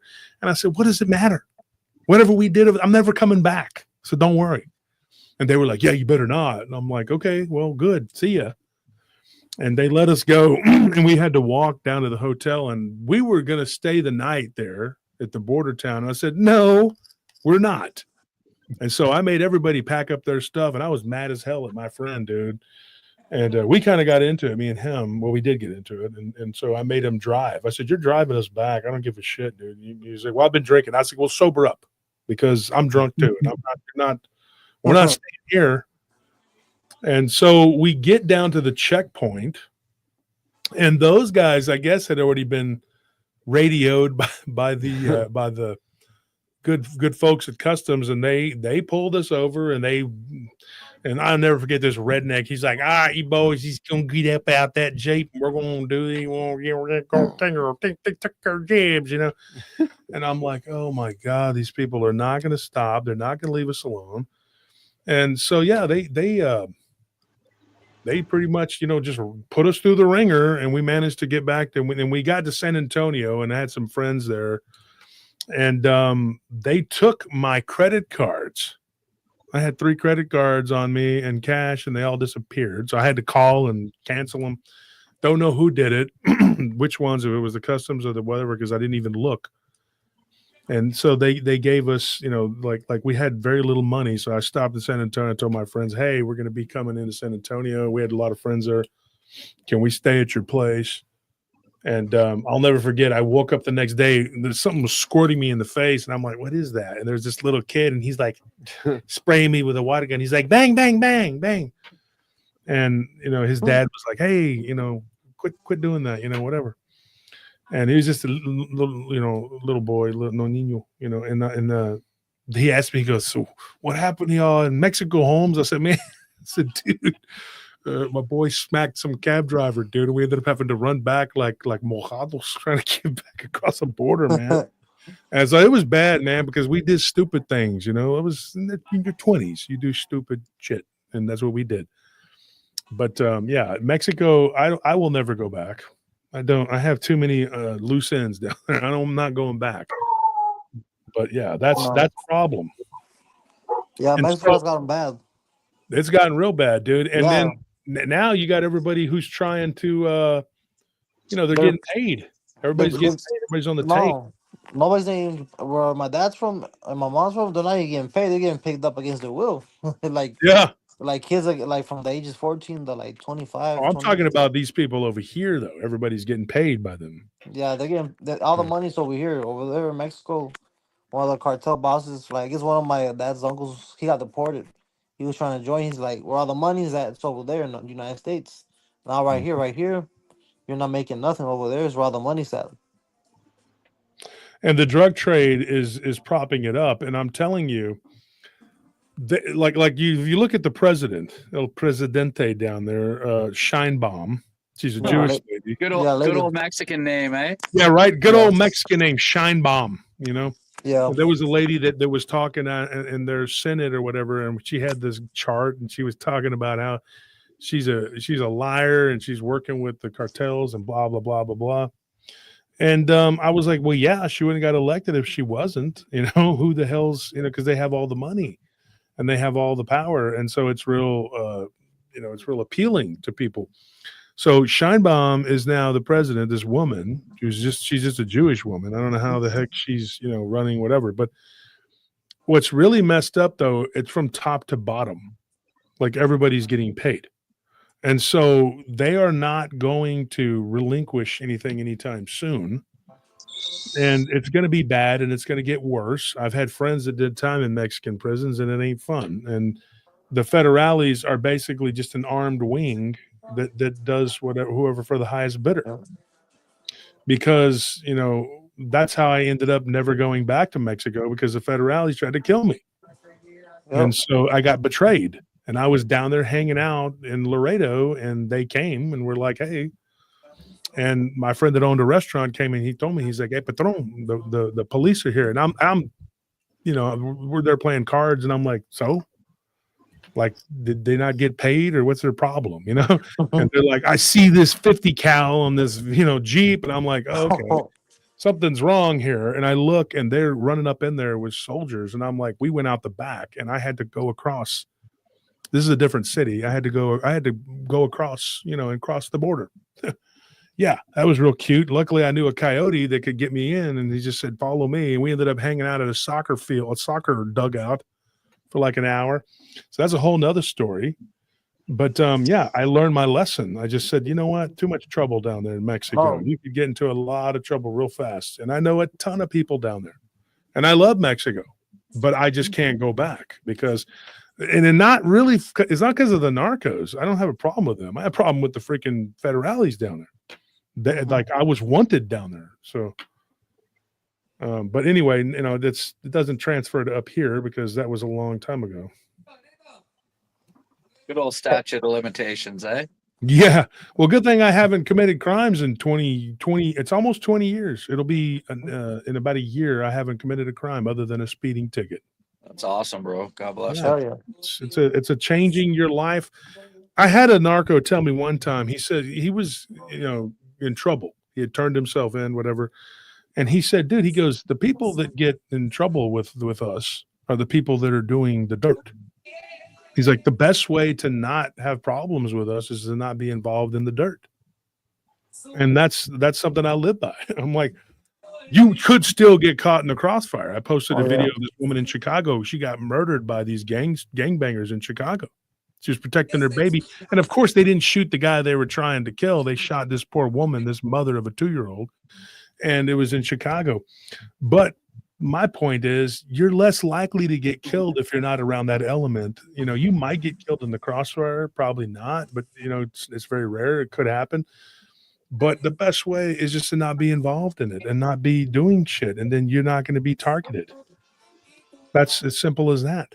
You live by the Let sword, them you be die by who the they sword. are. Let you be who you are, and don't do any of these things. It's not a good thing, Oh yeah, that's true right there, Wolf. Because I had something similar happen to me, but I didn't get in trouble. But I have known some people that sell drugs. You know what I'm saying? The white powder, booger sugar, all that. They're like, hey, how come you don't want to sell, make money? I'm like, or marijuana. I'm like, bro, I don't want to do that because my grandpa, he was in that shit and he got the whole family out of it. Because you know what I'm saying? Like, Probably worked really hard to get everybody out. yeah, he did all that Yeah. time for nothing. You know what I'm saying? Like, he was in Alabama straight prison over there, like on an Air Force base or something like that. I remember I used to go on the base and go visit him as a kid on weekends. But like I'm like, bro, y'all from a different part of Mexico. Y'all families from a different part of Mexico. Over here in Florida, there's a lot of people from Guerrero, and over here in Guerrero, like basically the whole dang village is over here. You know what I'm saying? Everybody leaves, man. Yeah. It's like my hometown. When I first came to Austin, 4 of the heads of security downtown were all from my hometown. And why? okay. I was like, why is that? Because the boys from my hometown were pretty tough guys.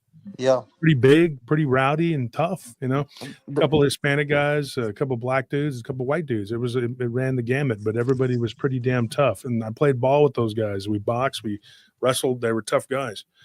And so I remember the owner of the club that I worked at, he's like, "No, those Taylor boys, they make good bouncers." I'm like, yeah. And we're always beating the shit out of each other. I mean, you grow up that way. The whole village is now living over here, because there's no opportunity down unless you're a farmer or a rancher. What do you do? Over there in my dad's from. There's a lot of people over here in Florida, and then over there in a lot of people from Guerrero over there in Quincy, Florida, Tyler, Texas, and California over there in Bakersfield, Michigan, and Atlanta. There's a lot of like from Raza from over there from where my people's from. You know what I'm saying? From the same village over there, but they all like split up. They all got their own little like bola. There's like they call them little bolas over there, little bolita de raza over there. You know what I'm saying? Yeah. No, but it's crazy because when I was in Michigan, there'd be a lot of people from over there, girls, but like, yeah, don't come out on it porque los changos out there. They call them changos. That's what Yeah. they call them Bigfoot. Mm-hmm. Los changos. Ahí andan changos allá por a la orilla the perimeter of the blueberry fields because I used to go out there and blueberry field with my grandparents. Mm-hmm. And one of my uncles told me, I think I sent you the Facebook Messenger the story, but I couldn't like translate. Yeah, the messenger fills up real fast, Yeah. and sometimes you'll catch me when I'm just looking or something, Yeah. and I'll respond No. to people, but it fills Yeah. up fast. No, but basically my uncle, drunk uncles. He wasn't that drunk, but he had my uncles right there. My dad's sister's husbands. They're from the same part of Mexico, but in the 90s in Mexico, I guess they were doing there was no EBT back then. You know what I'm saying? Like the only EBT was living off the land. You know what I'm saying? Yeah. Living off the land or eating strawberries off the. You know what I'm saying? Not strawberries, but blueberries off the whatever. But they will catch they went to go catch a conejear, you know what I'm saying? Go catch a rabbit. Mm-hmm. They will throw rocks at it, rabbits like in between the rows of blueberries. And we're talking rows like they go for miles, sometimes for miles. They call them circles. And they will like go slowly in between them, and they'll see like hares, rabbits. You know what I'm saying? Up in Michigan, like South Michigan, out there, like by what you gonna call it by South what you gonna call it. It's over there, Benton Harbor area over there, but more towards the east, out there, south over there. But anyways, they're out there in the 90s. And there's nothing out there. He said they were gonna go. They were about to hit this one rabbit. They saw it. It was they're about to hit it with a rock. Knock it out. And by the time they gain consciousness, they'll grab them and then they'll catch them and take them back and they'll what I'm saying, take them back to mama so she'll cook them up for them. You know what I'm saying? Mm-hmm. And then they were about to do that. Next thing you know, they see like a hand, a big hairy hand, like go against the trees, the blueberry trees, and we're talking the blueberry trees are like out there in Michigan, they're like 7 feet, 6 feet, the 8 feet tall. He said it was a little bit the same height as that. They were going like that. See a hand grab it, and the next you know, one big step, the guy grabs they saw a chango man, they call it monkey man. Yeah, it's Grab the monkey or ape, whatever. Yeah. yeah, he grabs the rabbit, and then they see it. They were about to grab it. They're about to throw the rock, and then they see the monkey man grab what you call it, the rabbit. They were about to throw a rock, and they dropped the rock, and they all turned the fuck around. It was my uncle, my other uncle, and his other cousin, and another one of his cousins. They all ran back to the house. And they were hiding on the bed, and then their mom was hey, watch this, pinches, watch this. Like, she was, that's how they talk over them, girl. The moms, you know what I'm saying? Like, that's how Yeah. they talk from there.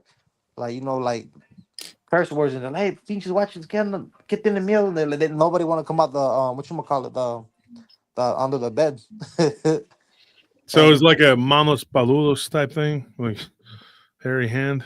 No, they saw they said they saw the whole guy, the monkey man. Oh, they saw him. Okay, yeah. They said the whole Bigfoot, because like let's say yeah, they said that they saw him go around from the bush and then walk out and grab the rabbit, and then they're like, oh shoot, and they all ran back because they're This like was in Michigan. Guerrero, No, up in Michigan. Michigan. I was gonna say, yeah, I never heard Yeah, of it. because they were migrant workers, so they're picking blueberries in the summer.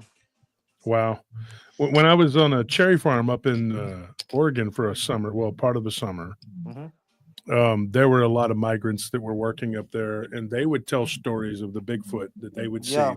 They would be eating the cherries, and they would bend the trees, dude. Like these trees, would you see trees that were like broken? Like Yeah. they would push the trees over, and the other one would just grab like entire branches and stuff, dude. Yeah, you know what's crazy? The landowners, they will get mad. Hey, who the fuck is doing all this? Like, who's bending all the trees up or taking all the blueberries? Like, hey, like they're searching everybody's shacks and everybody, and they're like, no, they didn't call them Bigfoot, they call them los changos. They call them changos. Los Yeah. changos, but hey, los changos are doing that. They're like, no, and then I guess the dude, my family's been picking at their farm for a long time. He must have saw something out there. He didn't want to Mhm. talk about it, but and he was like, oh no, he just let all that slide for now on. So like whenever that stuff they see stuff like that, they just ignore it. Wow.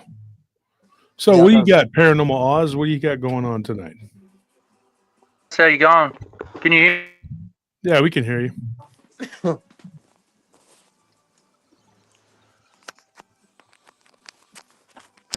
Yeah, Madeline just said Cabernet Green. God, when I was up in Chicago when I was 16, I went up there, and they took me to Cabernet Green. It's not there no more. Cabernet Green's gone. But yeah, it was the Candyman. That's where he was filmed or whatever. Cabrini Green was like a nightmare, dude. The rats, Anthony, I'm telling you, they were like this big. I had never seen anything like that before. Crap. I mean, I was 16. I didn't know anything. And I boxed at Windy City Boxing Gym. We got to go. It's like a famous place. And I got to meet some pretty tough fighters, man. But that whole place was so divided ethnically. Like if you would go like into Italian neighborhood, then there's like a Haitian neighborhood, and there's like a Dominican neighborhood, and down in a Polish neighborhood. It's crazy, dude. Like the Polish people there, you're like, they just like a normal, like a white guy. It's not a white guy. I'm Polish. You know, like, and they'll try to beat your ass too, bro. For real. It's not like it is here. I was running, you know, and then eventually they were like, "Why are you running in our neighborhood?" I was like, I'm just going to the gym. I'm boxing, you know. So I started wearing my gloves over my neck so they would know that I was just going. And they'd be like, "Oh, you a fighter?" I'm like, "Nope." I just keep going. Answer no questions, bro. My cousins, they went to Lincoln High, and they're all White Sox fans, and it was, just Southside Chicago, bro. Just holy terror. I was there for like 2 months, 3 months, and then I went back with my mother, and we were there for like a while, and then her cousin was a Jehovah's Witness, kept trying to convert me to go to. I'm like, man, I've read the Book of Knowledge or whatever. I'm good, man. I don't need to. I get it, but I'm not into that cult. If you, sorry, I'm not worried about offending because no Jehovah's Witness would be caught dead watching my show. They're not going to watch it. So, but we know the true name of God, Josh. Yes, I'm sure you do, Jehovah. But yeah, they tried to get me to go to the Kingdom Hall and all that bullshit, and I was sitting there and I just wanted to eat because they had a lot of good food there, and I was like, I gotta go sit through all this bullshit. It's like sitting through a timeshare presentation. Just a bunch of psychobabble bullshit, man. But Chicago was bad back then. I knew, man, it was gonna be. Now it's Chirac. Why go there unless you want to be shot? You know, and it's like. You ever listen to the police scanner? Like every 30 seconds, shots fired at such and such. Dude, shots fired and such. Guns and such, are illegal there. It's crazy. Yeah, guns are illegal there. So they go to Indiana and get them and go back up there and kill everybody. It's a gun. But hey, it's working for you, right? Democrat-run city. Let's not get into politics, but yeah, it's working real well. Do they know that crime is illegal? Yeah. I had this one guy. He was a black dude. He worked for us, man, and he was like, I love it down here. It's so peaceful, dude. And I had him down in the worst place in Austin. I said, "You're from Chicago." He was a tough guy. He lived in Houston for a little while, and I put him downtown where there was just homeless wars going on, and he was just over there like twiddling his thumbs. He's like, "It's so peaceful here." I was like, God, dude. I said, "Man, where the heck was you living?" And he started talking about where he was living. I said, "Oh," and he had the gangs of the seedy folks, the gangster disciples, all these gangs he was talking about. I said, "Oh, no wonder you think it's peaceful down here. The homeless people eating each other is nothing to you. You're just like, oh, there's a few animals running around. So what?" But so what do you got, Oz? What you got? Are you vaping, guys? You and Joe Breezy? Yeah, vaping? I am. Yeah, I am. You hear about those 25-year-old people dying from the vape? Look at that. Y'all are all going to be Oh, sick. mate, I've got a healthy layer of tar on my lungs from 20 years of smoking, so I think I'll be all right. But right. I don't vape. But I use those Cigarettes, school boy. cigarettes. Rip a cig. You're all going to get I it. thought I'd tell you about this Dogman encounter I had in Sydney, Australia. Yeah, go ahead. But yeah, basically, me and my friend Mike, we were looking for a spot down in the national park to grow a few choice herbs. This is about 12 years ago, and we were walking down a valley, and we were off the trail. Basically, we got to a bit of a cliff, and we're looking about 100 meters ahead of us. We could see an old lady walking down the fire trail, walking her dog, and basically, to her right, there was this creature standing on two legs, about probably 25 meters away from her off the trail, and it was dead set, like blatantly staring at her, like it was like hunting her. You know, it was moving the brushes in front of its face with like what could only be described as arms and hands, and it was about probably, I'd say, 6 to 7 foot tall, but bipedal. Like it was like the biggest dog you've ever seen on two legs. But the thing that made me not really think werewolf straight away, it had big floppy ears. So it was really strange. All the bird noise went silent. All the insect noise went silent. We were just like in our own heads watching this thing for, it felt like 10 minutes, but it was probably only about 2 minutes. and we were just watching this thing, and it was like stalking this lady, just watching her walk her dog. It was really crazy. And yeah, like basically this is back before I had ever heard of Dogman or anything like that. And you know, I did some research trying to figure out what the hell we saw, and yeah, I found out about Dogman, like all the people around the world seeing this creature, sort of similar description. And yeah, so ever since then I've sort of been right into looking into it, you know, researching, and yeah, been a big fan of your show, Josh. Been watching it since the start, and yeah, you guys do a really good job. So, you know, there was a researcher that had a, I wouldn't say it was public because Vic doesn't fight publicly. He has his army. Yeah. You know, Vic does not. He had beef with a lot of people. Okay, but he doesn't. Yeah, He doesn't announce it publicly. He just does little posts and people do it for him.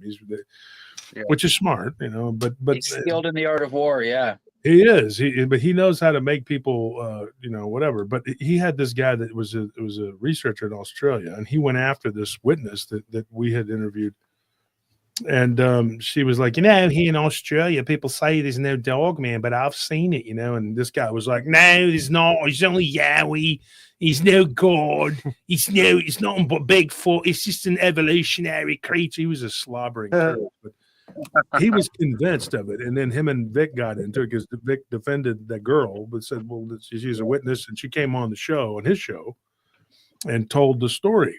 And I remember interviewing somebody shortly after that who was in Adelaide, and they were just like, absolutely, there are Dogman here. And that's like saying that they're not in England, because look at what Paul Sinclair, I mean, like, he's one of my really good friends in this community. And of course he had his issues with Vic too, but you know, it's always something. But he was like, hey, you know, coming on to Vic's show, and that's how I met him. And he was talking about the Dogman creatures that they were having in England. Now, of course, there was some guy that came on and was like, oh, there is no Dogman in England. We've never seen this Dogman you speak of, and blah, blah, blah. And then don't go out on the moors at night. And shite and whatever. And so I got into it with that guy, and I was like, dude, I'm always having to hear people say that there's not any Dogman. They are in every country, every continent. I've even heard of them in South Africa. You can't tell me that they don't exist. And I don't think that they have any sort of like particular place that they just hang out. I think they go everywhere. I really do. I think it's just, if I had to put my finger on it, originally, yes, I was going to say Cockney. Somebody said ED says Josh is channeling his Auker Cockney. If I had to put my finger on it, I would say that they came from the Anunnaki, or the Watchers, or one and the same, whatever. And they used them to keep us in line because we were their Smurfs, you know. Like guard dog. Well, they were portal guards. Guards, yeah, guardians. Yeah, I've heard that too. Yeah, believe me, I've seen two of them come out of freaking portals. Yeah, a lot of people have. And they don't, like you just said, paranormal Oz. Like, that's, everybody doesn't. I always say that I don't like the word Dogman, because that was probably like maybe 12 now stories that I've heard where they don't look like wolves. Mm-hmm. That's probably maybe a dozen of them. Maybe if I go back and look, maybe more, maybe 15. I don't think it's even 20 that I've heard. It always is this, you know, whatever. And even like one of our good friends, Jerry Hernandez, who's from the Hernandez Ranch, and then, like I said, that's an alias, but he told me, he says, my daughter thought it was a bunny rabbit. You know, it was like a bunny. And if you, the long ease, right? You know, and I love your accent. But the people and like down in South Africa, they were like, "Hey, there's no Dogman here," you know. And the Afrikaners were like, "Yeah, there are. They look weird. They're just weird. They come up out of the ground, you know. They're weird, you know." And you talk to some guys from Rhodesia, well, not Rhodesian anymore. They were from the Falconeers, but they were former military before Mugabe and his animals took over. Called it Zimbabwe. And I know a little bit about that. But anyways, they were telling me, they were like, these things that live under the ground. They come up out of the ground. And I've heard some of these Maoris in New Zealand. I had a couple of friends that I used to fight with, you know, and they were trying to teach me the haka and all that. And I'm like, yeah, I can channel my own energy. That's a lot of screaming and yelling, but more power to them. And they were telling me, they were like, dude, our people have stories of these creatures, and they came out of these steam vents, and they looked like smoke. But then they would vibrate and shake, and then they would become like a Doberman-looking creature. And you're sitting there going, like, what in the hell? And we had a woman come on here. She was from New Zealand. What was she? Was a Kiwi. What was it? Stone Hobbit? Stone Hobbit. Yeah, Stone Hobbit. Yeah. And so I had another friend, my friend Jace. Like I said, he's Maori, but he called me one day, and he's like, hey, you know, there's a bunch of them up there, you know, and the Aussies, they don't want to believe. They say, yeah, you know, blah blah blah. But it's a real thing, and it's a dog, man. It looks like a dog. I've had a couple of experiences with the Yowie, Josh, but they weren't eyes on. They were just mainly like audible encounters. Like when we buried one of my mates about probably 15 years ago in a place called St. Albans, and me and my friend and our girlfriends, we were there overnight for the weekend because it was a big funeral. Anyway, we spent all day. We actually dug his grave and buried him. It's like it was all hands on, and we decided it was a good idea to camp behind the pub there. And anyway, at about 3 a.m., I woke up and these creatures were screaming off this mountains, like all the mountains all around us. And I had like sort of like a mental image in my mind's eye of these sort of big hairy ape men looking things. Anyway, it was so loud, mate. I was surprised. Like my girlfriend didn't wake up, my mate didn't wake up. I'm like punching at their tent, going, "Oi, oi! Do you hear this?" You know, it was so loud, and that was like one of the first encounters I had that sort of made me aware of all this stuff. You know what I mean? And later on, I actually had a place on the water up at another place called Mooney Creek, and again you could feel the eyes watching you. You know, when we were out fishing on this creek, you could feel something was watching you, and it was just crazy. We had a few different experiences, like hearing this thing stomping through the mangroves in the middle of a pitch black moonless night, you know, when we were out there getting our crab traps in the middle of the night. And definitely know there's something else out there, you know. I'm much and very aware to it, you know, since these first experiences. And yeah, but that Dogman one, that really freaked me out, man. That was like, we stood there watching it for a good 5 minutes. And it was, as my mate said as well, it was like the biggest dog you've ever seen on 2 legs, you know, and it was sort of had really human movements. Like it had hands and claws. It was moving the bushes in front of it, watching this lady, and it never turned around and looked at us. Like we were just sort of awestruck standing there watching it. You know what I mean? Anyway, I sent my encounter into to How to Hunt to Steve Isdale's channel, and a bunch of Aussies also wrote in and said they'd seen it and that had the big floppy ears as well. So I also was speaking to a Aboriginal elder, and before I even said it, he said, "Did it have big floppy ears?" So these things are here, man, and people know about them. I actually got a name from a Murray Aboriginal man, which is from sort of far north Queensland. I'm from down Sydney, where they call themselves Kooris down here, but the Murrays up in far north Queensland told me that this creature with the floppy ears, they call it a gunch, Goonch. So I don't know. That's just one name I got told, other than devil dog as well, they call it. But yeah, the devil dog though is a whole different thing. That's a weird thing. Like, okay, so the people in Tasmania have the legends of that too.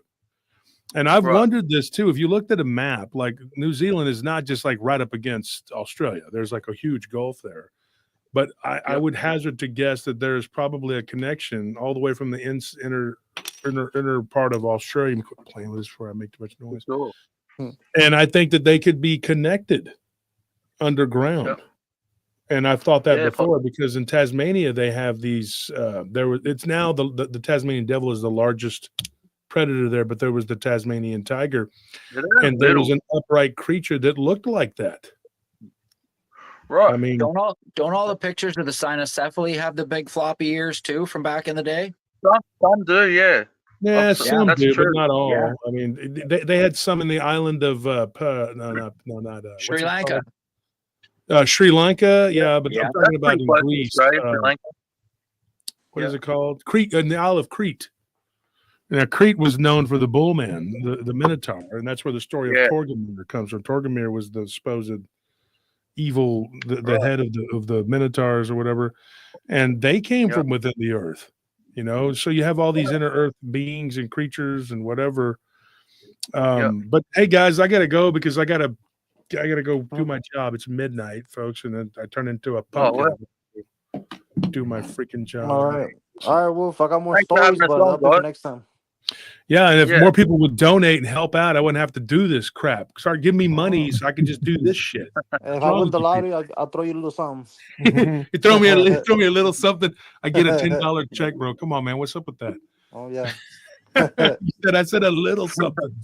No, I'm It depends joking, how much man. I No, win. Phil, it's good to hear from everybody, man. And get in touch with me, Oz, because if you got my email, let me put it down there for you guys, and y'all can hit me up, send me your stories, and I can bump them up bro. so I'll know. I've got a Okay, bunch of Josh. stories, Hey, man. Josh, I got you on Facebook, so I'll send you Hey, Yeah. Josh, I 'cause have a they question said I for used to you. see ghosts when I was a kid. Oh, so you had the eye. No, like I would see them from the side of my eye type Oh, thing. okay. So you sound like shadows. No, like I could see like I think one time I saw a Confederate soldier. Really? Yeah, because when I used to stay at this like down the road, there's like a Confederate graveyard.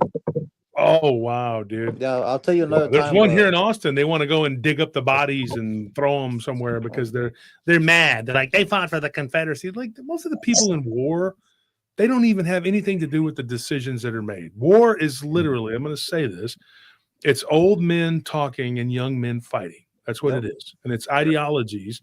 Like a lot of these German soldiers that fought, Japanese soldiers, whatever. Yeah, they were our enemies, but those young men did not, most of them were not fanatical. They were just doing what they were told, and they were following the officers who were following these lousy leaders. So you can't hold it, it's a shame, dude. It's really a shame. I've met a couple guys that were Iraqi, and they fought, for Iraq, but they were like, dude, if you don't fight, they shoot you. They'll shoot you in the back. It's the Republican Guard was kind of their version of the SS or whatever, the special forces, and they would shoot the regulars in the back if they turned around and or if they didn't fight, if you weren't shooting to kill, because some people will shoot over people's heads and things like that because they don't want to kill. You get shot in the back. The communists did it all the time. The Red Army was notorious for that. Good The old NKVD had NKVD. their own- Do what? Good old NKVD, right? NKVD. They were Yeah. killing people for 20 years before the SS was ever even thought of. All those camps that were liberated or whatever, those originally were communist camps, and the Germans co-opted them. And that's true. Cooper Young just made a good point. He says the Germans were somewhat liked in the places they occupied. They were. And do you know this? If you look it up and you use the right search engines, and I'm not even joking, you can find pictures of Africans, real black people, Africans. There was an entire 2 or 3 regiments of these guys in almost every country they were in the Africa Corps, and they fought for Germany. You'll find pictures of Arabs and Asians that fought for Germany because they hated the British. I mean, they hated the British, and the Germans gave them a better deal. I'm not saying that they were right or wrong. I'm not arguing that. People always try to say, he likes to so and so, and shut up. The point is the truth is the freaking truth. And right here on this show, there ain't an ounce of racism going on here. Okay. So I get really sick of hearing about this shit. But I'm going to tell you right now, man, I'm going to tell you like it is. And I'm going to tell you how I believe. And I'm going to tell you why I believe. One of the problems I had with my dad, and I actually love my dad, he just was born in a different time, and his dad was really mean, not to me, but to him. And we were talking the other day, and one of the things that my dad would always stress was just be honest about things, tell the truth about things, even though it sucks. People don't like it. It's not digestible, whatever, figure it out, because that's what needs to be told. But people want a narrative. The right wants this little goofy narrative that makes them feel better about themselves. The left wants a goofy narrative that wants to make them feel better about themselves. And one of the problems I had with my parents when I was young, and this is the last thing I'm going to talk about, they would tell me what, but they wouldn't tell me why. And I would ask that question, and they would always say, it's not for you to know. You're just a kid. You need to shut up and listen. But that's a hard pill to swallow.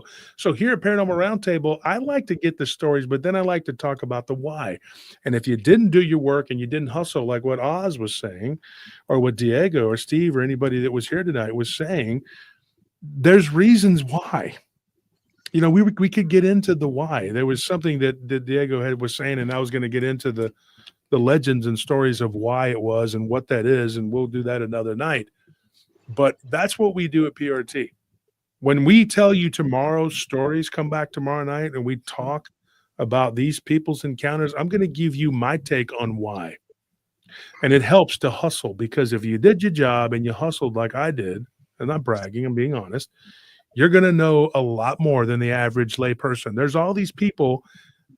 I'm so proud of you guys, because when I go to these other channels, or I go to these other chats, or these groups, and they're talking, they're just like, you know, and I'm going like, paratroopers, and shred these people, because they already know. You already know what this is because you've heard of it. There are legends, there are stories, there are tons and tons of witnesses to these things, and you get the history, the science, you get everything behind it, and the cultural perspective. You know, like we were talking earlier about the words like Alhambra and all this other stuff that come from Spanish, but that's actually Arabic. There's a whole thing behind that. There's a whole history there. This thing about the dire wolves and why they call them Romulus and Remus, there's a reason for that too. There's a reason for that.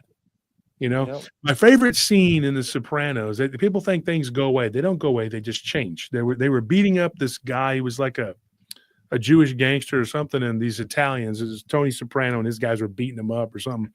And he's like, "We're still here. The Jews are still here." And he's like, "And the Romans, where are they?" And Tony's like, "You're looking at them."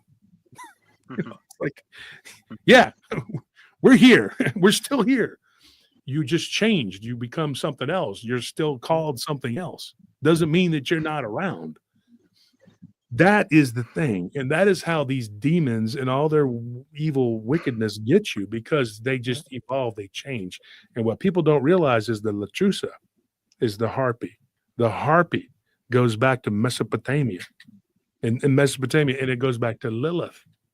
And it's in the book of Jewish mysticism, in the Kabbalah. People don't know this. Torah. Yeah, it's The Oral Torah, which is also the Tanakh.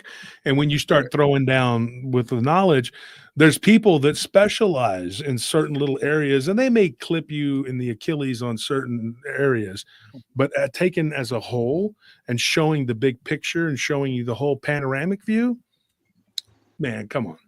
They're not going to get me, and they're not going to get y'all, because you're smart. That's why you're here. That's why you're listening. Yeah. So you guys stay blessed, man. Steve, definitely contact me, and we'll talk about your ghost stories, man. I got a lot of stuff. I want to write a book about ghosts. The vampire book is a month or two out. It's going to be interesting, informative, have a lot of encounters in it, folks, and a couple that you haven't heard on the show.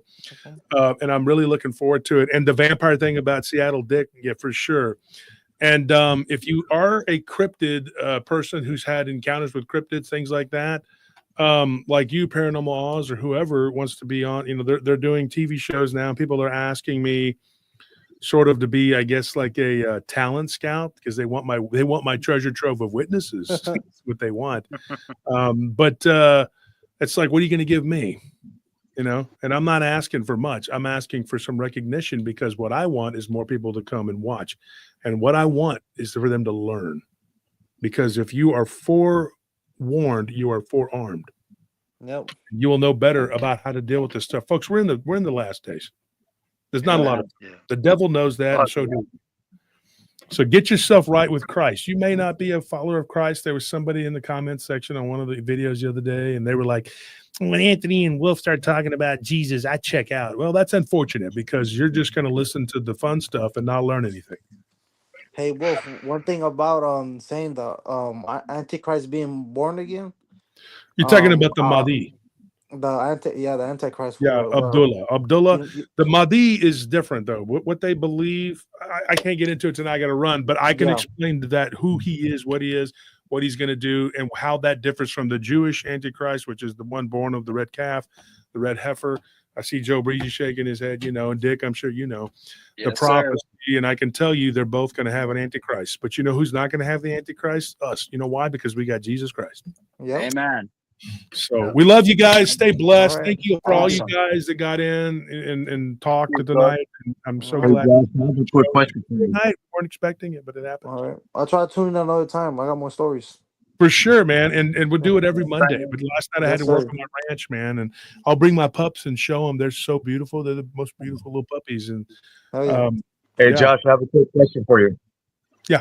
Would you happen to have a PRT patch? Because I would love to put it on my vest here. Absolutely, dude. I can get some made on demand. I can get them ordered for you. We could have had the website put together, but we did not. We still haven't had time. We've been doing a lot of work out at the ranch, and a lot of stuff's been happening. And now we got our little cow dogs, and we got to train them. We got to get them whatever. And I'm having some health issues, so if people could pray for me, I want to be around. And I'm telling you the complete truth. I believe these people are trying to kill me. And that sounds crazy, but when somebody starts throwing down on stuff they don't want you to talk about, and just remember this, folks, if they ever tell you I killed myself, I didn't. I absolutely didn't. Mhm. And everybody just remember that, because they've done it to a lot of people. And the more you talk about it, the more they threaten, the more they act crazy, the more people come at you. And I'm not even talking about these morons. I'm talking about they're just cannon fodder to them. These are the Yeah. real people that want you dead. The Lord And- binds their God wicked bless you, Joe. machinations against you, brother. Yeah, and I keep Yeah. on helping us out with the prayers, guys. And Yeah, thank you this for the donations well, too, everybody. My prayers, man. All right, guys. Yeah. We'll see you guys. good Thank night. you, brother. All right, y'all We be should safe. see you, Sarah. Have a good night. Peace. Night, everybody.